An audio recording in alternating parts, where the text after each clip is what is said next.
Across the UK, online and on DAB. We are Talk Radio. Give it some lip. Talk Radio. Thank you, gentlemen. Evening, this is Iain Lee. Don't call in for the first 20 minutes, half hour or so, because we've got a guest on who's written an excellent book about Harry Nilsson, the pop singer. Talk to him after this. Late night, Iain Lee on Talk Radio. We have ways of making you talk.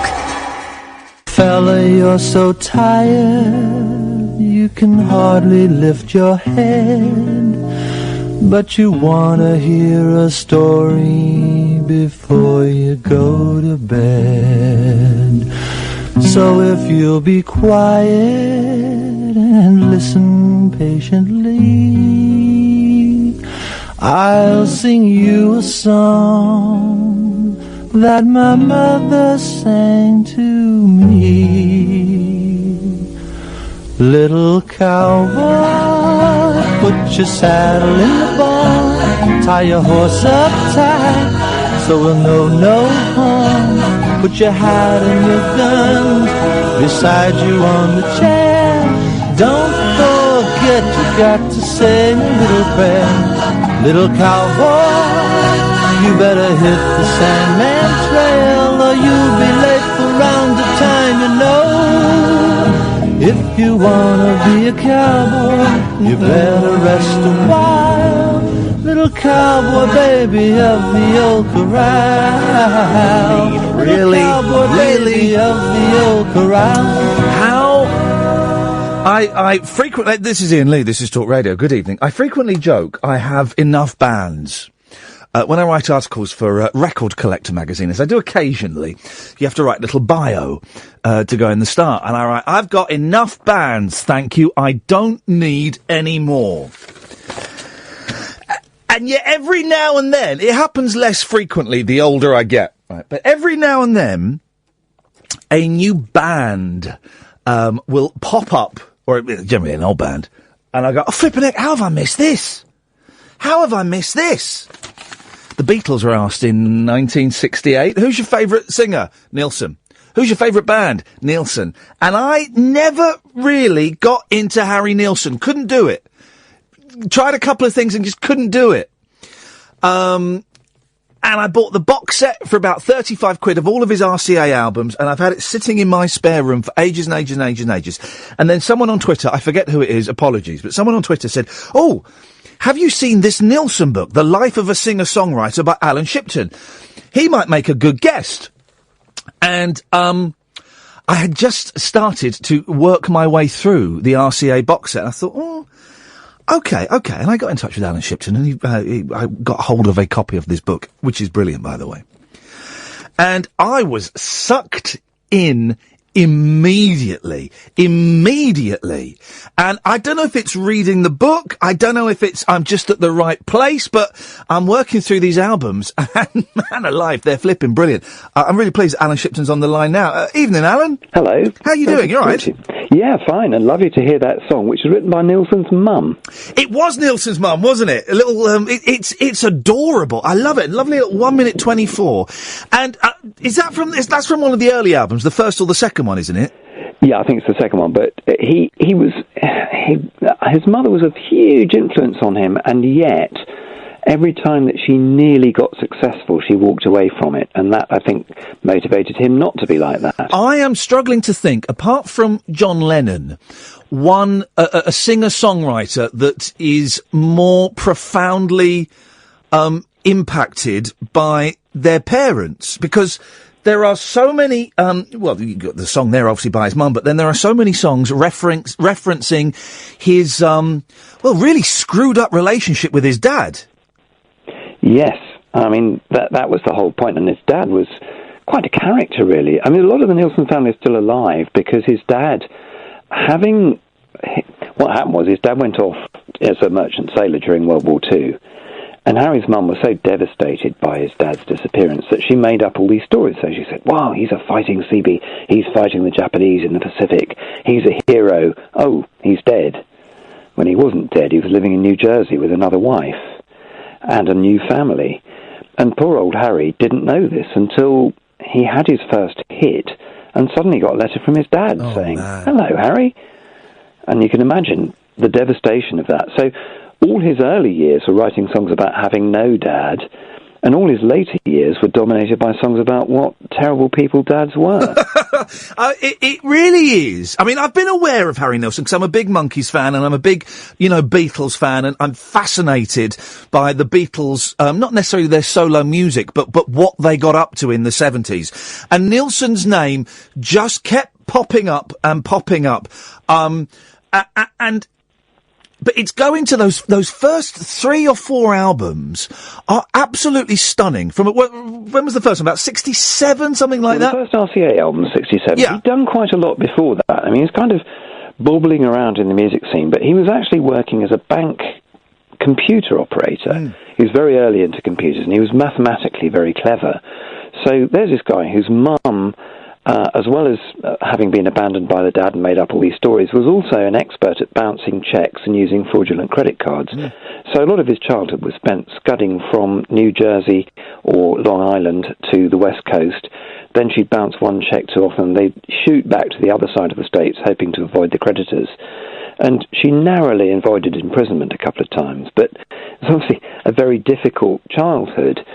And then, Harry starts making songs, and he didn't sleep very much as a kid. So here he is, 20 years old, working in a bank as a computer operator. Like his mum, he'd faked his credentials to get the job. 6 months in, they said, "You don't appear to have this school diploma." And he said, "Well, actually, I'm quite good at maths, so if I'm good at the job, why fire me?" And they kept him on and promoted him.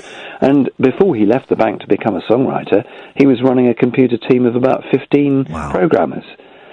So not a stupid man by any means. No, a very bright man. The first few RCA albums, they are so unlike anything else that was out at that time. So you're 67, 68, 69, you've kind of got your acid rock, you've got your psychedelia, you've got your bubblegum pop, you've got, and they kind, and I'm embarrassed. I've only just listened to them in the last couple of months. Where have I been all my life? But they're these beautiful, well, they're hard to define. They're kind of orchestral, they're lush, they're a little bit folky, they seem just completely out of place with what was going on in the music world. They are, and I think the man who really realised this was happening was Derek Taylor, who'd been the Beatles' publicist. And Derek he'd had a bit of a falling out with Brian Epstein, and in 1967, just before Epstein died, he'd gone to work in LA promoting a number of bands in the States. And he came across Harry. He was literally in the supermarket, and like a lot of dads, he thought, "Oh, God, I'm going to leave the family doing the shopping. I'll go and sit in the car." I sat in the car, turned the radio on, and suddenly he heard Harry Nilsson. And here's this song, 1941, which is one of the classic Being Deserted by a Dad songs that Nilsson, as we said, made such a habit of. And Derek thought, "I've never heard anything like this." So the first thing he did is to ring George Harrison, who at that point was sitting in Blue Jay Way in the house they wrote the song about.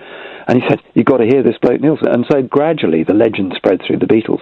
And Derek was the guy that took the albums back to the UK and got Lennon, McCartney, all the Beatles listening to Harry. And hence the favourite group that you talked about at the beginning of the piece. I love Derek Taylor. Boy, oh boy. My two slight tangent, if you'll indulge me. My two favourite characters in the Beatles kind of circle are Derek Taylor, who is just the most wonderful king of the bullshine, isn't he? I think he was the first person to call Brian Wilson a genius in print, which then became the huge myth. But also, are you aware of Magic Alex? No. Oh, Magic Alex, right. I want someone to make a film or something, but I can't find anything about him. Magic Alex worked at Apple, and he was this Greek inventor, right, this young lad. And he basically went up to John Lennon and said, "John, I'm an inventor. I can make pretty much anything out of electronics. I can make you," this is in the days of like 4, I think maybe 8-track studios. He said, "I can make you a 126-track studio, and there won't be any, kind of shields around any of the instrument. It'll all be done with lasers." And John Lennon was like, "Whoa, yeah, okay, man." And he paid him loads of money to build this studio, and of course, it was complete nonsense. He didn't have a clue. I think the only thing Magic Alex managed to make work was this little black box with red random flashing lights on. Oh, he's such a wonderful character. But my Derek Taylor story, just while we're on. Yeah, go on. so in the late 70s, late 60s rather, around the time that he was working with Harry, we come into the 70s, and in 1972, Derek's now working for Warner Brothers as a talent scout, and he signed George Melly. And I actually played in George's band at the beginning of the 70s. Did you really? Working with, I was Det for his regular bass player, but there I was working with George. So Derek, we met, and he was at New Mullins Cave in Clerkenwell doing sessions with George, and George was the kind of cult figure at that stage, kind of white middle-class guy who sang the blues like Bessie Smith and fell off the stage extremely drunk at the end of the show, doing Frankie and Johnny. I mean, it was great being with George, and I never thought of saying to Derek, who else are you working with? Yeah. The only person he would gush about until the cows came home was Bette Midler, because at the same time he was producing Harry Nilsson, which he went on to do, he was also making Bette's first album. So Derek was going, I've got this fantastic singer and on Bette Midler, you've got to hear Bette Midler. And he didn't say, and by the way, I'm also making a little touch of Schmilson in the Night with Harry. The thing, you're not in any of the, because George Melly pops up in this book. You weren't in any of those scenes, were you? Sadly not, no. I mean, I was trying to be a student at the time, and George came down and played with our band in Oxford, and then occasionally I did gigs with him. But how cool. But it was good fun. Yeah, I bet. George Melly was brilliant. What a character. Nilsson, I think, was ruined for me a bit with the Everybody's Talking and Without You, because there were such huge hits. And we talked about this on the show last night. Someone said, I can't stand that song. And I said, I couldn't stand Without You in particular.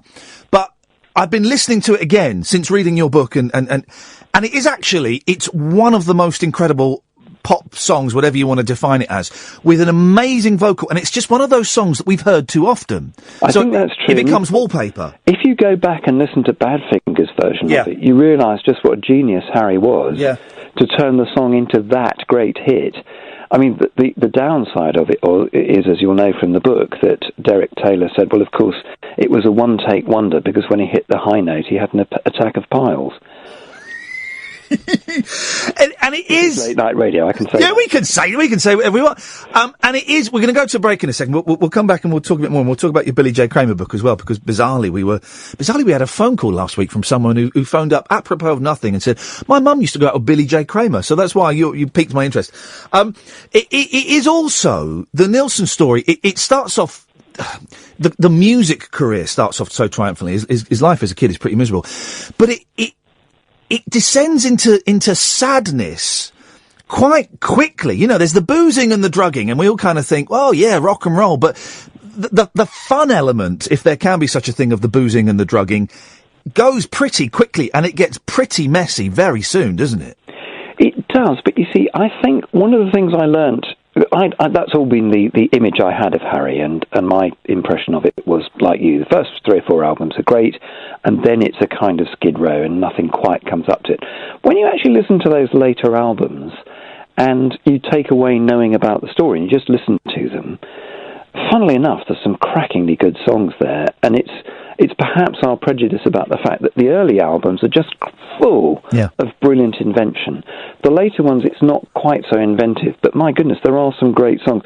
There's a wonderful collaboration with Dr. John later on. Yeah. And fortunately, I was lucky enough, Harry's son Keith actually gave me the cassettes that Harry'd made of working out those songs with Dr. John. Wow. And it's wonderful to hear them sort of gradually evolving as the two of them, who were probably enjoying a little bit of substance abuse on the way, make these extraordinary songs come to life.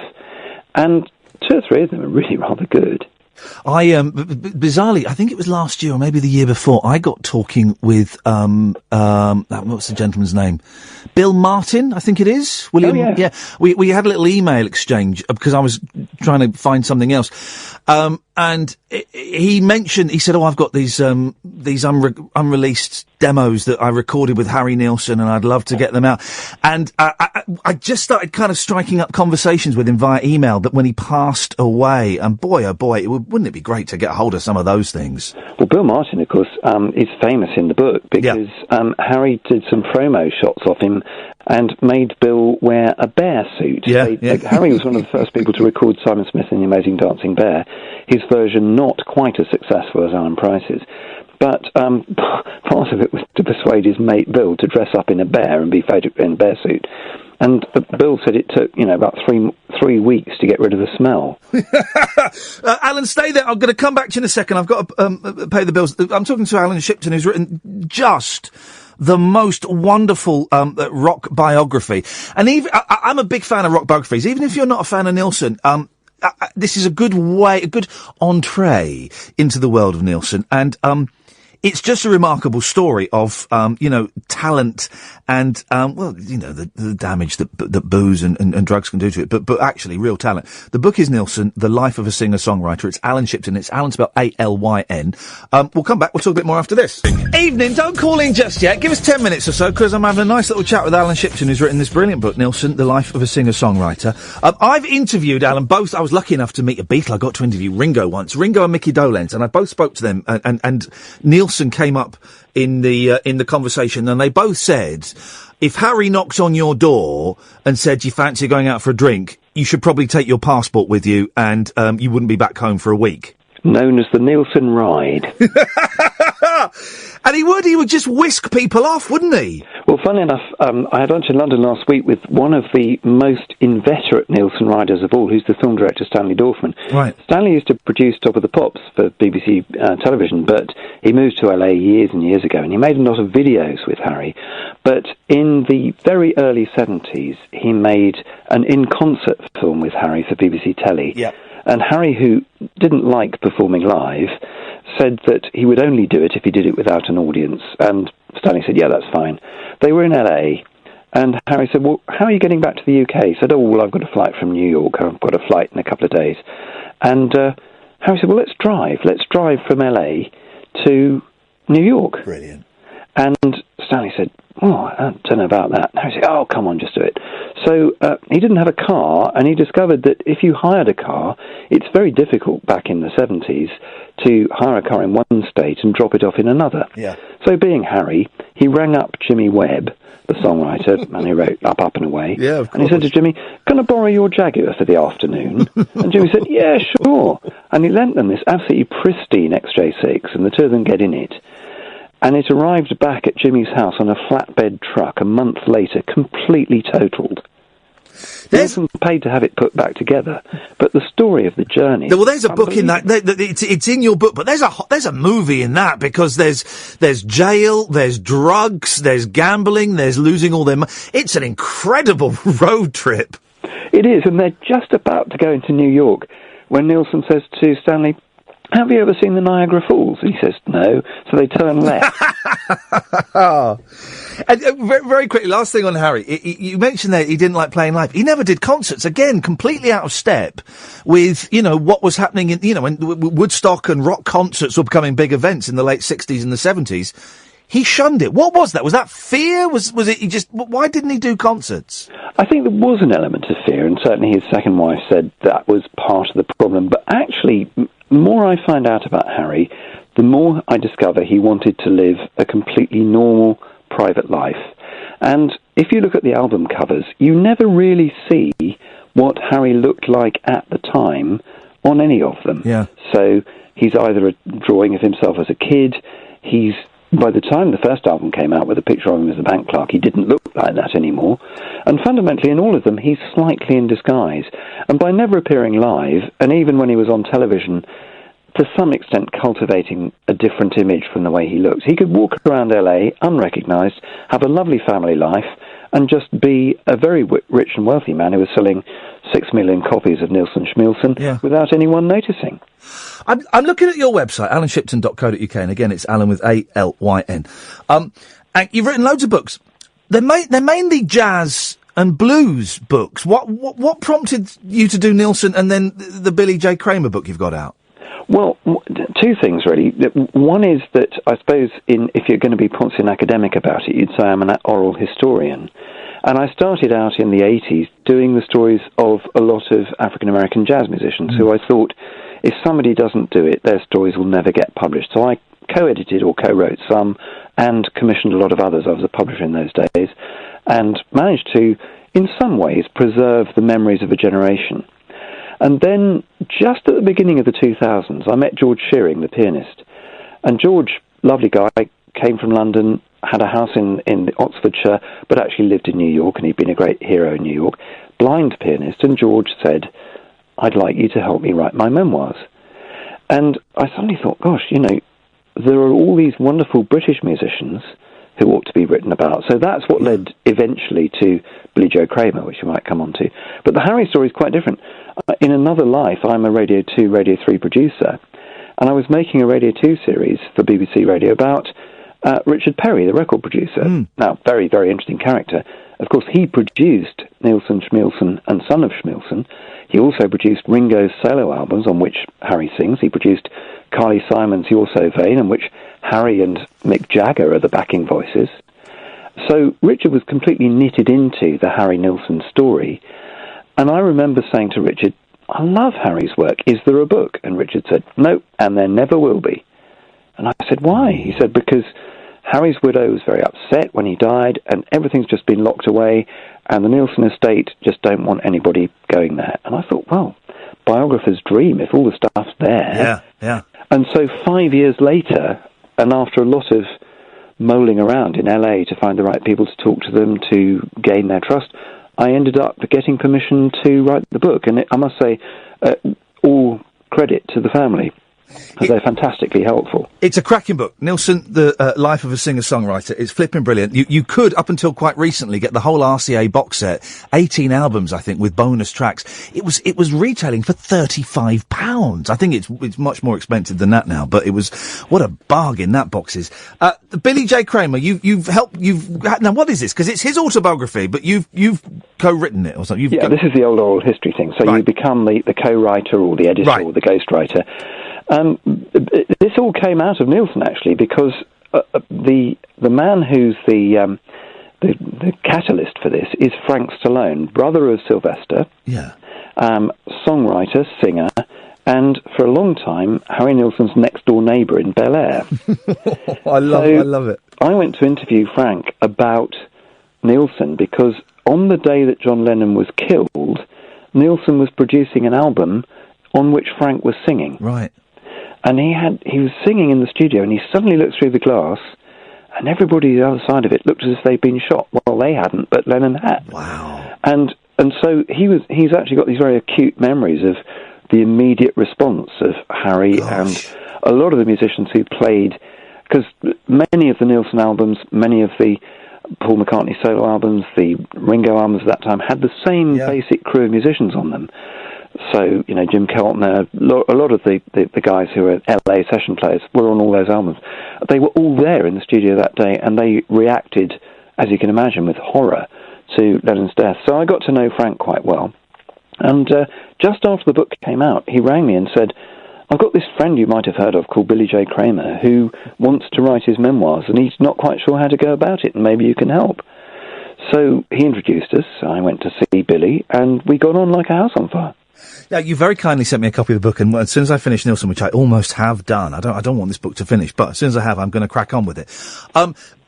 Any surprises that came up with Billy J. Kramer? Anything that made you take a step back and go, "God, well, I never knew that about him." Lots of things, really, but the thing there are two things about it that made it really interesting to do. The first thing is that Billy was managed by Brian Epstein. He was produced by George Martin. He was recorded by Hurricane Smith, and the songs were written for him by Lennon and McCartney. So he's living in this completely parallel universe to the Beatles. He actually knew them as a teenager. He'd grown up in the same area. He'd met them before they went to Hamburg. So he's got this kind of completely parallel career to the Beatles, and through the same management, and actually touring a lot with them at the time, he's both a fly on the wall looking at their careers, but also his own career is part of that phenomenon. And I thought that was really interesting because, with the exception of Jerry Marsden and perhaps The Searchers, and Mike Pender's written a quite interesting book about that too. Jerry, I think, has yet to do the definitive book about himself, but there's very little that looks at the other people who are in that circle in this kind of depth. So that was the first thing. But the second thing was, and I really learnt a lot from Billy about this, when those bands were out on tour in the 60s, they weren't touring as pop shows, they were part of Variety. And the people that Billy was working with were Max Wall, Monsieur Eddie Gray, all the kind of slightly pre-war, just post-war comedians. There's a wonderful half chapter about being on stage with Tommy Cooper. Fantastic. And I found that insight into the world of variety. I mean, funnily enough, the first time I met Peter Noone, he was here where I live in Oxford, playing Sinbad in Sinbad the Sailor in the pantomime. Yeah. And I was sent round by one of the magazines to go and interview him, and I'm backstage talking to Herman and the Hermits, who are basically just doing a completely wooden version of There's a Kind of Hush in the middle of a show that's about Sinbad and pirates. And the chief pirate was Bernard Cribbins. I mean, it's just amazing. And the pantomime Dane was Billy Dainty, which again is a link back. Billy Dainty, there's a name I haven't heard for years. Blimey. It's funny, if you watch some of those, I'm a big fan of rock bands making films. And obviously in the sort of late 60s and the 70s, they were all a bit psychedelic and a bit arty. But if you look at some of the early films, you forget the Beatles stuff, but the Herman's Hermits films, you're right, they are kind of like a big screen pantomime, aren't they? There's something, not quite Carry On, but very, very British and that links back to that variety. It's that kind of stepping stone between variety and rock. If we step back to Nilsson for a minute, of course, the great film there is Son of Dracula, which Ringo directed and produced. It's a dreadful film. I've never been able to sit through it, and I love watching Ringo movies. I've sat through Caveman. I've never been able to sit through the Dracula movie.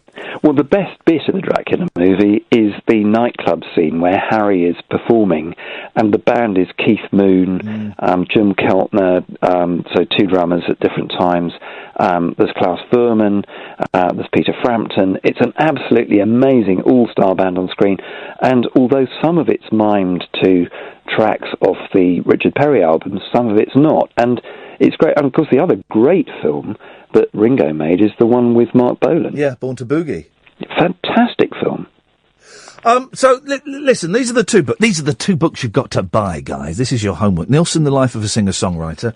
Do You Want to Know a Secret? The Autobiography of Billy J. Kramer. Both, Alyn Shipton's pen is very heavy on the paper. Alyn. You can go to alynshipton.co.uk to look at all the other bits and pieces. What's next, Alyn? Do you have a project that you're kind of excited about, or are you taking a little break? No, I'm going back to jazz for a bit now. I'm writing a book about, well, actually two things. The very first book I did on the jazz front was the autobiography of an amazing guy in New Orleans called Danny Barker. And Danny was a sort of one-man history of jazz, and he worked with all the bands back in the day, in the beginning of jazz in New Orleans. Then he was on the road with Cab Calloway's big band. Then he went back to New Orleans and became a sort of father figure of the music. And in 1986, we did his autobiography. And then I had that luxury that very few people have. I got together with him again and said, if you had the chance to do this book all over again, what would you do? And we taped hours of interviews. And now the new edition is coming out, sadly, nearly 20 years after his death. But it's all the things that he'd like to have put in it at the time and didn't. And there's a new edition of that coming out later this year. So that's great. And then the other book I'm doing, which is a much bigger project, is about the relationship between visual art and jazz. So you've got all these amazing painters like Magritte, Matisse, Mondrian, who are kind of influenced by jazz. And then you've, on the other hand, got a lot of jazz musicians influenced by art. Yeah. So that's a slightly heavyweight intellectual book, but that's the next biggie. Well, as someone who's been trying for years to get the discipline to sit down and write one book, to hear you so busy makes me completely sick and jealous.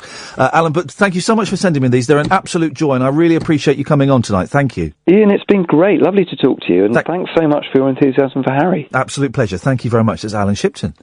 Let me just spell the name again, dear listener, before we go to a break, because I want to make sure, and I know we're not doing Twitter tonight, but I will tweet the link. Alyn Shipton, Alyn.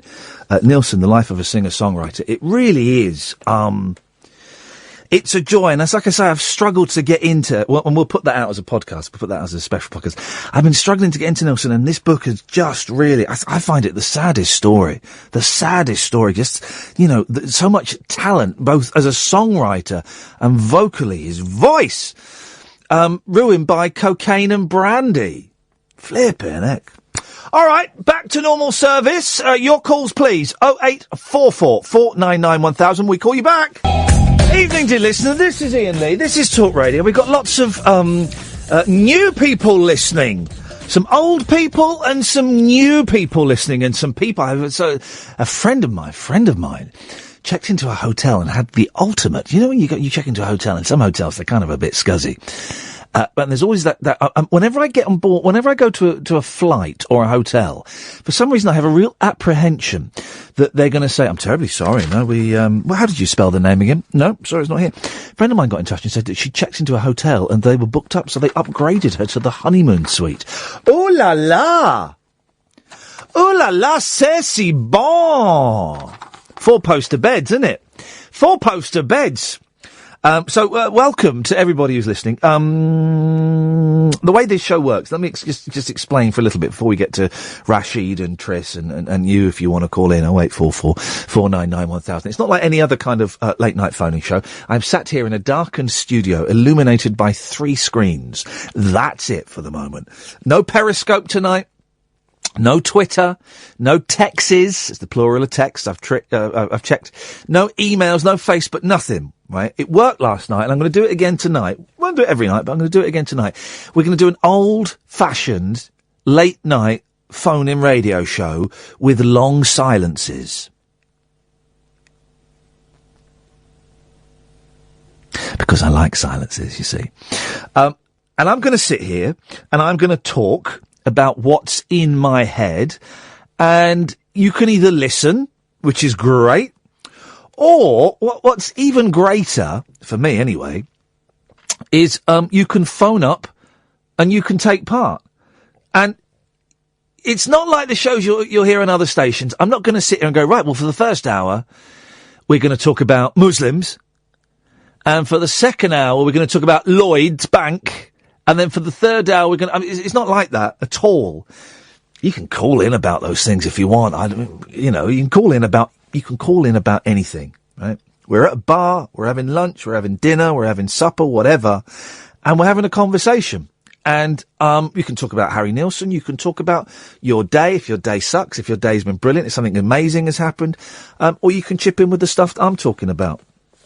It's that simple. Or you can phone up and make fart noises. I don't really mind. This is like the graffiti wall they had in Grange Hill. You come on and say whatever you want. I don't mind. 0844 499 1000. We call you back. 0844 499 1000. Let's crack on. Let's go to Rashid. Evening, Rashid! Fart fest. A fart fest. That's what we need. Why? Here's the thing. Okay. Here's the thing, right? Why are farts so funny? Because they're funny, right? And I know they're funny because I've got 2 little boys, 6 and 4. They're stupid names. And when one of them farts, it's funny. And when I fart, they laugh. I don't know why it's so funny. It's like a raspberry, when you did a raspberry blow. Anyway, that's funny in comedy as well, isn't it? Yeah. Benny Hill, isn't it? Ian, something amazing. I'm going to try and talk slow because I usually talk fast, but... Yes, sir. I'm not good on the phone, to be honest. I am good on the phone. I don't know why I come on the radio and speak, but I am not good at conversation. I'm not a bit awkward on the phone. Yeah. But Ian, something amazing happened. I made a friend on Facebook from the Talk Radio listeners page. Uh-oh! CJ Map. All right. Or shall I call him DJ? I'm just going to stand up and adjust my my plums, because I'm wearing jeans that are too tight and my plums are all over the place. Oh, Ian, before that, I was going to yesterday I was going to tell you about a trick, a life hack for dieting. Life hack? I hate that phrase, life hack, but let's hear it. A life hack for dieting, yes. Well, I know you was doing the couch to 5K, which you've kind of like... I haven't done it for 2 weeks. All right. Now, I've had 2 weeks off from the couch to 5K. I'm guessing I'm going to have to start again. I know your jeans are a bit tight. What you do, there's a belt. I wear a belt that is like... It looks like a normal belt at the front, but it's elasticated around the back. Oh, well, I don't... But the thing is, I'm still fat then. No, but you can rock a jeans, like your normal jeans, but just buy a size bit bigger, and you use that belt, so you've got that extra, movable. Well, but I don't want to get. The thing is, I don't want to encompass my ever increasing girth of the belly I want it to go back down to what it was. Get back on the exercise then. Stop wasting time. It's these pills. I don't think I know. It's these pills I'm on, right? The metazapine. It makes me hungry for carbs, right? And I could just eat and eat and eat, and I never get full up. And also, it metabolizes sugar in a different way. So even when I've had days where all I've eaten has been like a bag of nuts, right? And even when I've just had a bag of nuts, I've stood on the scales. And I'm at best, I'm the same weight I was 2 days before. At worst, I'm heavier. So you got to do double the effort, man. I got to go double trouble. Kenan and Kel. You can do it. I've got to do a Kenan and Kel. Way out. You know, where are Kenan and Kel these days? Are they still alive? Are they? Your iPod. There's no way out. Yes, Rashid, there's no shortcut home. Yeah. Rashid, I'm asking a very important question, and you're singing there's no easy way out, there is no shortcut. Oh. What happened to Kenan and Kel? Rashid? He's gone. He's gone, you see? Rashid's vanished, right? Isn't that interesting? Every time I bring up Kenan and Kel, silence. I'm met with absolute silence. What the hell has happened to those guys? Are they dead? Have they been disappeared by the government? I'm about to go to a break, so someone better get near that break button, guys. Where the hell? Well, this is tonight's show. The hell are Kenan and Kel? Some of you may be asking, who the hell are Kenan and Kel? They were in a programme, weren't they, where they worked in like a burger joint? I think it was called the Kenan and Kel Show. Your Kenan and Kel stories, please. 0844 499 1000. Right, as you were. This is Iain Lee. This is Talk Radio. 0844 499 1000. Normally, I would have a little. My phone would be on a tripod just to my right, and I still find myself now doing comic asides. But it's not there. I would be streaming the show on Periscope so you could watch it. But last night, I did a proper old-fashioned late-night phone-in radio show where it was my wits and your calls, and that was it. And it was hard work. Maybe hard work for you as a listener, I don't know. It was hard work for me as a presenter. But I quite enjoyed it. It made me feel alive. And today, despite only having had 4.5 hours sleep, thanks kids, and 4.5 hours sleep, but the kids were booked into like an art club at school today for 3 hours, and boy, I was looking forward to dropping them off, getting home, having 2.25 hours sleep, then going back and picking them up. And my youngest said, I don't want to go to art club. What? I don't want to go to art club. I don't like it. Oh, you're going to go to art club, son. And when we got there, he had a little bit of a wobbly. He had a whitey. Do we still call them whiteys? And probably can't call them whiteys now. Political madness gone wrong. And he was obviously quite upset and he didn't want to go, so I got a bit narked. But then we went and played in the park for 3 hours, so that was kind of awesome. Why am I saying this? I don't know. Anyway, there's no Periscope, there's no text, there's no Twitter, there's nothing tonight. Absolutely nothing. It's me, sat here, microphone, phone calls. I haven't even got Kath producing. I've got Emma and Ed, who are doing an excellent job. If you call in 0844 499 1000, you'll speak to Emma. She will call you back. But I haven't even got Catherine to bounce off of this evening. So it's just me and you. You can choose to call in, or you can choose not to call in. Oh, I'll get paid either way. Do you know what I mean? Let's go to Triss. Evening, Triss. Hip, hip, hip. Hip, hip, hip, Triss. How you doing, fella? You all right? I'm all right, thank you. What you got for us, boss? Cool. Well, you've suckered me in again with sort of finer points on the Beatles when you mentioned Magic Alex and Derek Taylor. Yeah. A couple of as you know, I'm sure I'm big on the Beatles, and Magic Alex, he co-wrote one of my favourite Beatles tracks with John. Do you know which one? Oh no! Oh!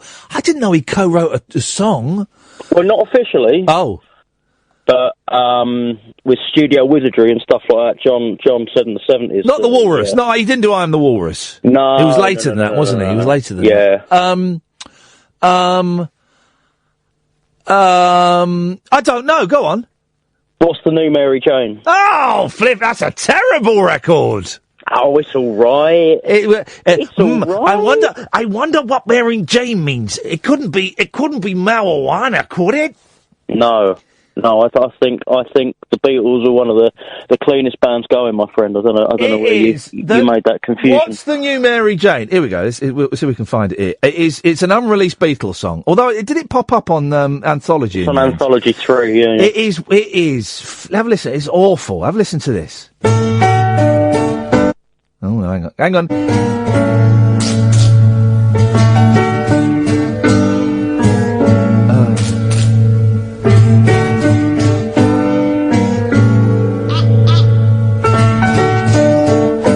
This is the Beatles, guys. She looks as an African queen.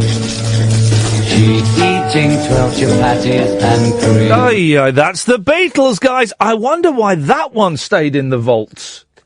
Well, I mean, it got bumped for Revolution 9, so you choose. Number 9. I like Revolution 9. So do I. Do you know what? I think that track's backwards. I think if you listen to it backwards, it's a hell of a lot better. You know what? I haven't got the Anthology series. Haven't you? No, I used to have them, but but I was never that impressed with the. You know the TV series, the Beatles Anthology. Excuse us, really listener. Good. We're going to geek out for a bit. You know, there's there's a slightly hooky version that's a bit longer. Yeah. Okay, good news. But I mean, I think for the likes of you and me, the Anthology isn't all that because you've got all the 80s tapes. I'm presuming, you know. Oh yeah. Another sessions and all that. Yeah, I got all that really stuff. Cool I got all that stuff, but I do. But it's all a bit clean, the Anthology, isn't it? It's all a bit produced, all a bit 90s. Yeah, it is a little bit. It is a little bit, but you can't go wrong with that. Actually, those anthologies, they're a little bit too expensive, so I'm going to pass on that. But thanks, guys. I love the me loves the Beatles. Yeah, it does sound a bit like Sid Barrett. That was the new Mary Jane. It sounds like John Lennon trying to be Sid Barrett and failing. Yeah, no, absolutely. Anyway, the other great Magic Alex story is him and Mal Evans were trying to purchase for the Beatles 4 islands around Greece. Of course they were. So that each of the Beatles could have a separate house on each island, all interconnected with tunnels, so they could visit one another, which I think is a great story. And 3 of them, I'll be honest, it was only Paul that said he wasn't interested. There's a surprise, Macca. There's a surprise. Mal Evans gets mentioned in this Harry Nilsson book, right? Because you know how he died. He got shot by the police. Mal Evans was like the Beatles roadie, right? And he was with them from like day one up until the end. And whereas him and Neil Aspinall, right, were kind of like the Beatles roadies, and Neil Aspinall rose up through the Beatles ranks and became like the head of Apple and all this kind of stuff, right? And Mal Evans never quite did. And when the Beatles, was just the errand boy, yeah. But a giant of a man apparently. And then when the Beatles split up, he moved to America and kind of had a breakdown because he'd lost his purpose in life. And I think he got really heavily into drugs and guns, and he was off his face waving a shotgun around, and the police gunned him down. And do you know the final twist in the Mal Evans story about what happened to his ashes? Oh, no, I don't. Go on. So his ashes were sent back from Los Angeles to Liverpool. They never arrived. They got lost in transit. Because Evans, he went on safari with Macca in, 67 to Kenya? 67, yeah, man, it must have been 66, 67. And according to his diaries, he wrote, I think, fixing a hole and getting better. I'm fixing a hole where the rain gets in and stops my mind from wondering where it will go.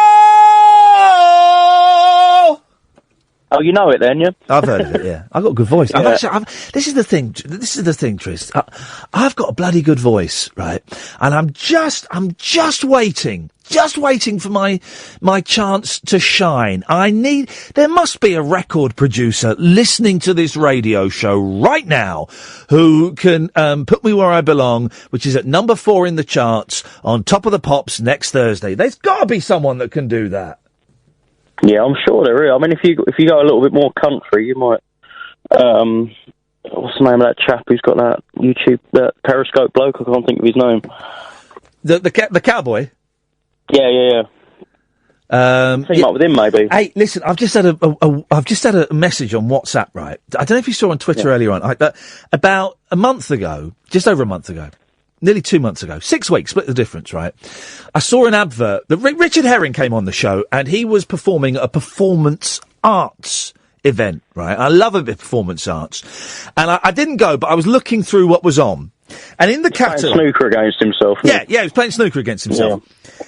And in the sort of brochure, online brochure, there was a number, right?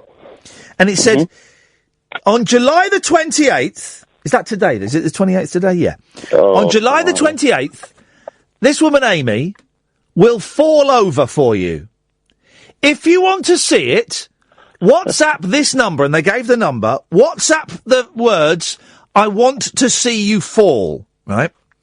And I sent, I want to see you fall to this number, on the 18th of June, and I forgot all about it, right?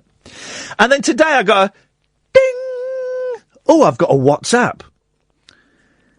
And I uploaded it, and it was a video of Amy walking down the street and falling over. It's brilliant.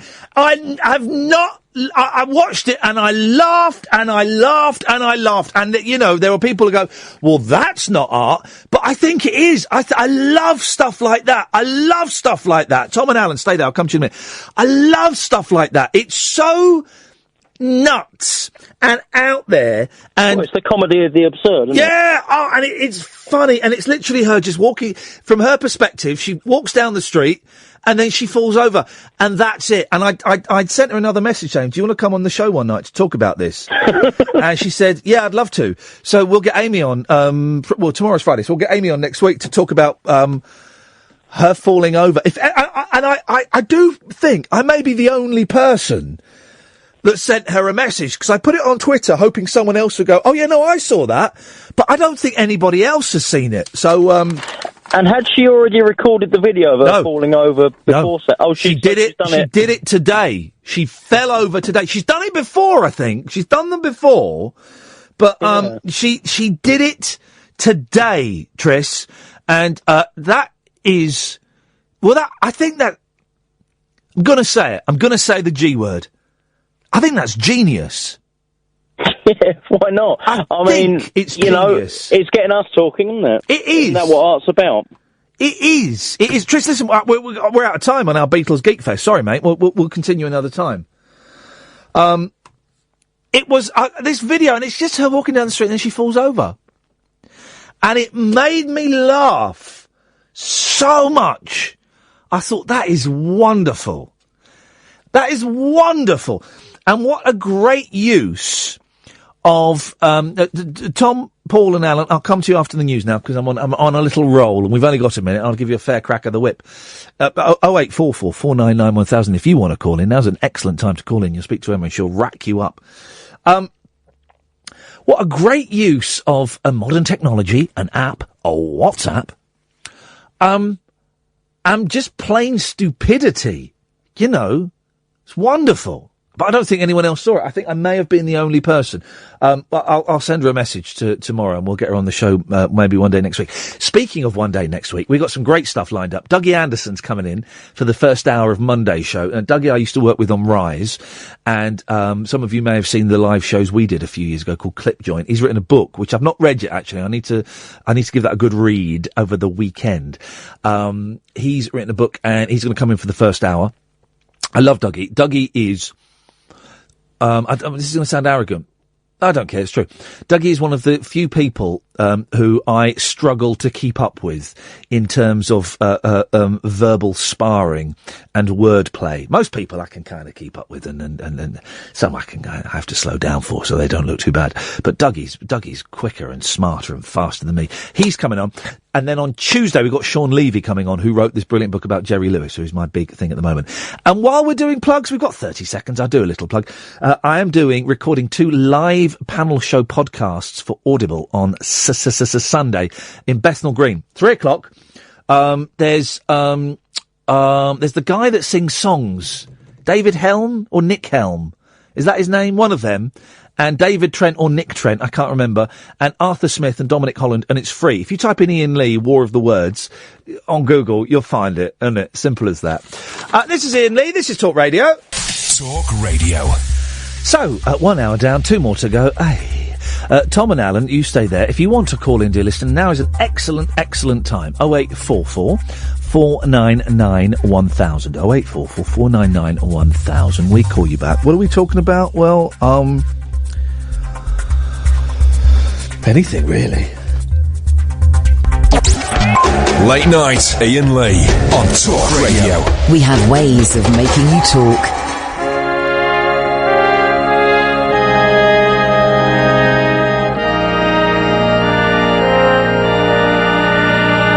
Well, in 1941, a happy father had a son. And by 1944, the father walks right out the door. And in 45, the mom and son were still alive. But who could tell in 46 if the two were to survive? Well, the years were passing quickly, but not fast enough for him. So he closed his eyes till 55, then he opened them up again. And when he looked around, he saw a clown, and the clown seemed very gay. And he said, I'd like to join that circus clown and run away.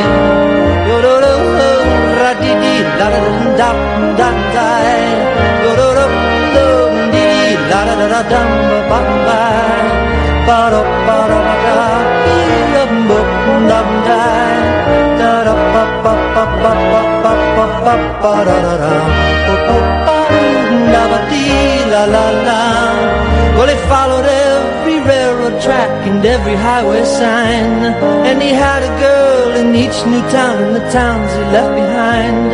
And the open road was the only road he knew, but the color of his dream was slowly turning into blue. Then he met a girl, the kind of girl he'd wanted all his life. She was soft and kind and good to him, so he took her for his wife. And they got a house not far from town, and in a little while the girl had seen the doctor, and she came home with a smile. Now in 1961, a happy father had a son, and by 1964 the father walks right out the door. And at 65 the mom and son were still around, but what will happen to the boy when the circus comes to town?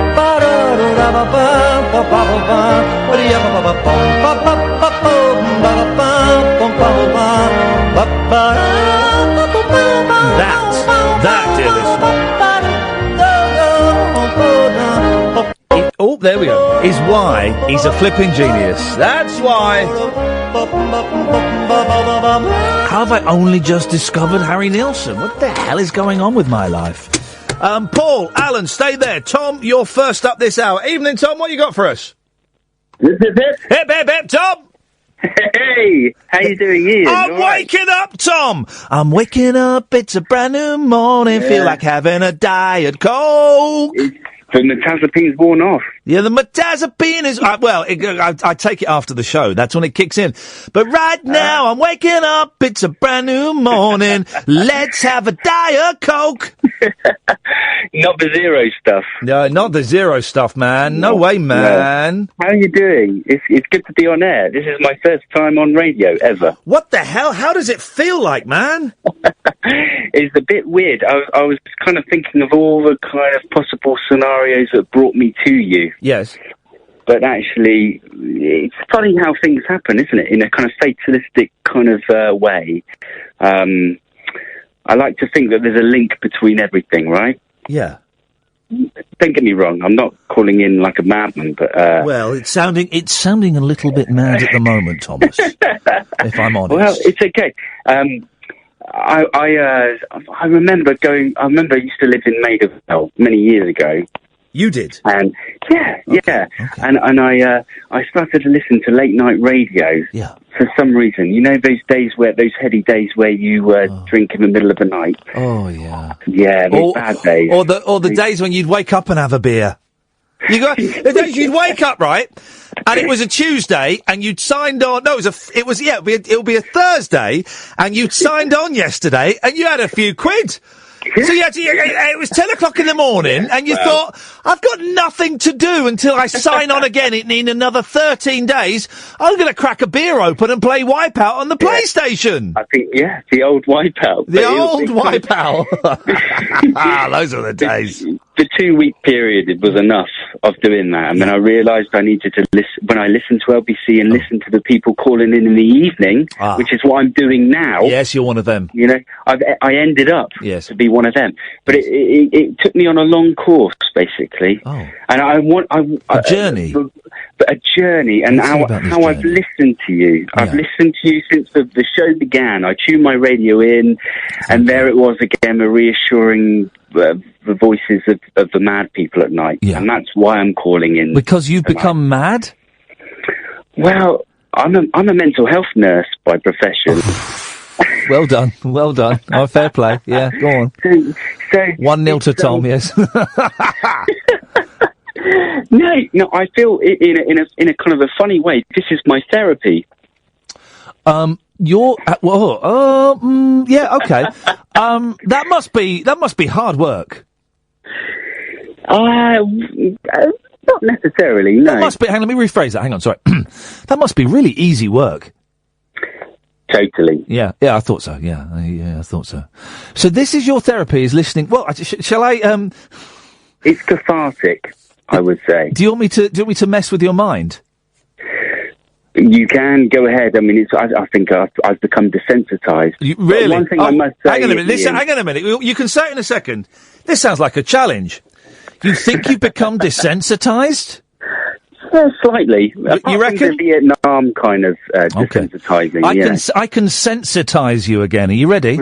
Okay. Say hello to Alan Caddick. Hip, hip, hip. Go on, guys. Away you go. Hip, hip, hip. Hello. Hip, hip, hip, Alan. How are you? Tom, you've disappeared. I'm still here. You went all faint and quiet there. I don't know what happened, you see. I sensitised you too much with Alan Caddick. Has Alan heard about the addiction problems with bingo? I don't play bingo. Ooh, bit sniffy. Have you ever played bingo, Alan? Used to, but I've stopped. Isn't it true? Didn't they do a report recently that they found loads of cocaine on, like, the toilet cisterns at bingo halls? Well, one bingo hall I went to in Birmingham was closed a few years ago. Because of cocaine? No, I think it was an very old building. It was falling apart. A very old builder was falling apart. No, a very old building. A very old building was which bingo was which building was falling apart? The bingo hall. Yeah, in Harborne. That would make sense. It used to be a cinema. Well, and before that. No, before it was the bingo hall, it was a cinema. And before the cinema, what did it be? I don't know. It probably be a dance hall. Do I have to do some research on that? Do a little bit of research on that, because a lot of those old bingo halls used to be cinemas, and before that they used to be like dance halls and stuff. Swimming pools are coming back into fashion, aren't they? The old style swimming pools. The big rectangles of water. The bathing tubs. Oh, hang on, those are swimming baths. Swimming baths, that's it. Victorian swimming baths. Well, you go in and you have a bath. And you wash the Alan Caddicks of life. We've got, where we live, we've got a leisure pool near us. And what that means is, it's not very deep, and there are lots of slides and stuff. And a while ago, I had to go for a steam, and I couldn't go for a steam there. So I went to the old swimming pool I used to go to in Slough, the Montem Sports and Leisure Centre. And Slough. And it was the most... Oh, it was a horrible swimming pool. It was just it was two big rectangles of water. And I remember looking at it and thinking... This used to be the place to come. Well, I'm talking about when I was 9, right? But bit of pube swimming there. Ian. Yeah, well, a bit of pube swimming. But where it was just rectangle for swimming. Swimming itself is not a fun thing to do, is it? Did you get your gold badge there? Did I get my what? Your gold swimming badge. No, I didn't. I got a bronze swimming badge, and to get that, I had to go to. We had swimming lessons at Beechwood School on a Saturday. That was weird. And do you know what? I can't remember a lot of what happened there, which makes me think that something might have happened there. Do you know what I mean? Do you know what I mean, Tom? You'll know what I mean. You mean like floating things? I don't know. I remember I didn't like it. And I remember I would go on my own, and it was because it was a school. It was a big school. It was a rough school, but it was on a Saturday, so the school was empty. And I remember just being very afraid of going there. I went there every week, but I can't remember much else. Did you see hordes of people coming in before you and then going out again? No, I remember that when we were doing the 400 metres, I was the slowest one there, and I was still doing it when the next swimming class came in. Was that in the shallow end? No, you can't do 400 metres in the shallow end. You've got to do lengths. You can't do... Have you ever swum, Tom? Yeah. You can't do... If you did 400 metres as... You're a tall man. I wasn't, but I was 9! You can't do 400 metres as widths. That would take you forever. Of course you've got to do it as lengths. But what's your arm kind of width? That's probably a width. I was still 9 years old. What did you do in the front court or breaststroke? But sorry, Alan, you started talking about breasts. What? What did you do in the front court or breaststroke? I was doing that one. What's the one where it's just the arms go forwards? Front court. Is that crawl? Is it? Okay, I was doing. What about the Veruca sock?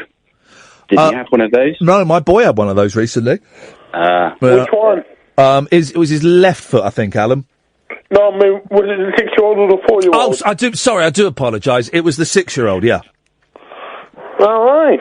Here's something, right? Let's play a game, right? We're going to play a game. We're going to, and this is going to be really uncomfortable, right?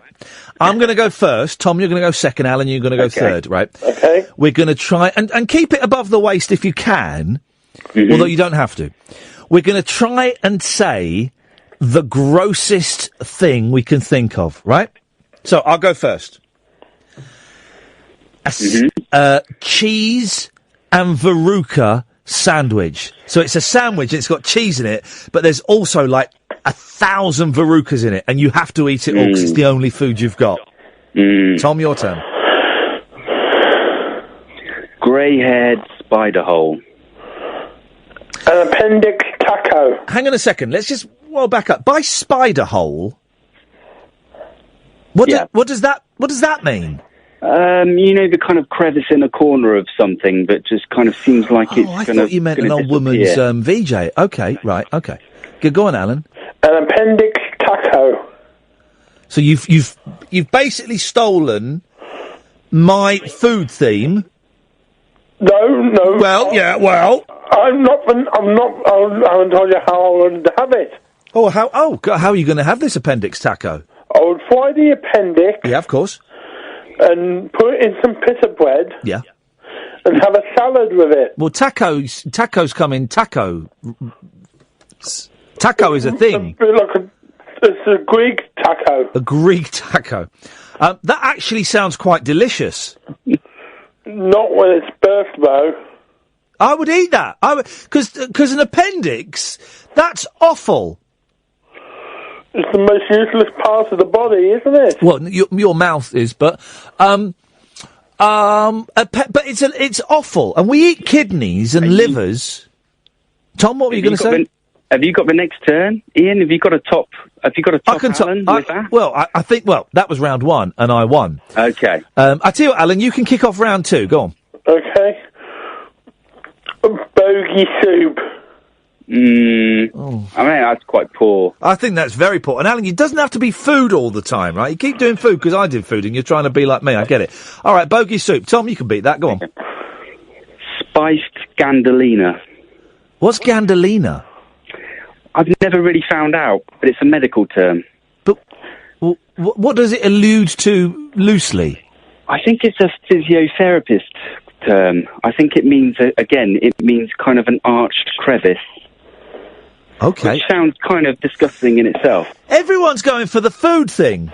All right, my turn. All right, I've got one. Okay, right. Having to lick a zebra's anus. Oh, you in that one, Ian? Yeah. I think we'd agree. That was a good one. All right. Yeah. Let's have one more round. So it's 2-0 to me. I'm the best. Tom, you can go first. Yeah. Here's a good one. James Corden. Just stop there. Did you have any more to it, or was it that? No, just that. Ladies and gentlemen, Tom is a clear winner in that. The game over. We can't beat that. 0844 499 1000. Paul, stay there. Coming to you next. We can play that game if you want. We don't have to play that game if you want. I am enjoying doing these shows without Twitter and Periscope and stuff, and I'm kind of tempted.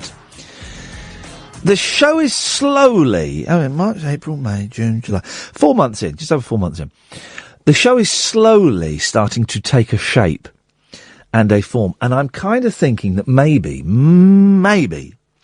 we do the no Periscope, Twitter, text thing once a week, maybe once a week. But then again, I don't like kind of restricting myself by imposing rules and stuff. But so we've got Friday nights. The last hour is straight to air. We got that. That's sorted. We're going to do that for a while. So we do a night where there's no Twitter and no Periscope. It makes me much more focused on you and what you're saying when you call in. 0844 499 1000, by the way. Saying that, now probably none of you gits will call in, and I'll be screwed. Thanks, guys. Thanks a lot for nothing. So maybe we'll talk to Kath about it when Kath gets back. Oh, we've got Imani Coppola we'll play out next week as well, which is brilliant. Hopefully I'm going to be working with Imani Coppola. This is the plan, guys. This is the plan. Get her over here in the UK. Make her marry me. 0844 499 1000. Paul, you're on the air. Good evening, Paul. Hip, hip, hip. Hip, hip, hip. Hello, Neil, mate. I'm a first-time caller, so be gentle with me. How long have you been listening for, Paul? Oh, mate, I remember you from Freak Andy's Radio. Flipping it. Well, I don't remember for the rest of the stuff, but no. I mean, I listened to that conversation. I was walking to work when you had that conversation with that gentleman who actually works in the prison, so we say. Oh, yeah, the Christian bigot.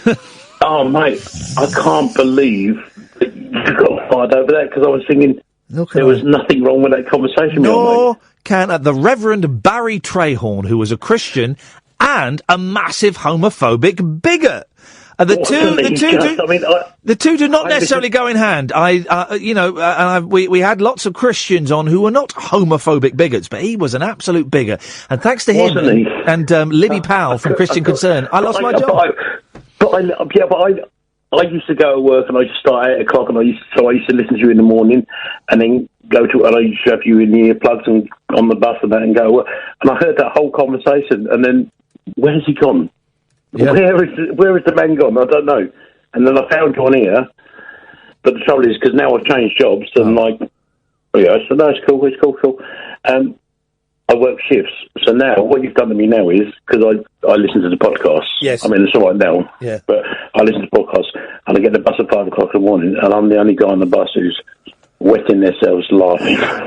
This is the thing, right? Because I've had a few people get in touch and say, I listened to the podcast the other day, and it made me laugh out loud on the bus. Quite a few people say, specifically on the bus.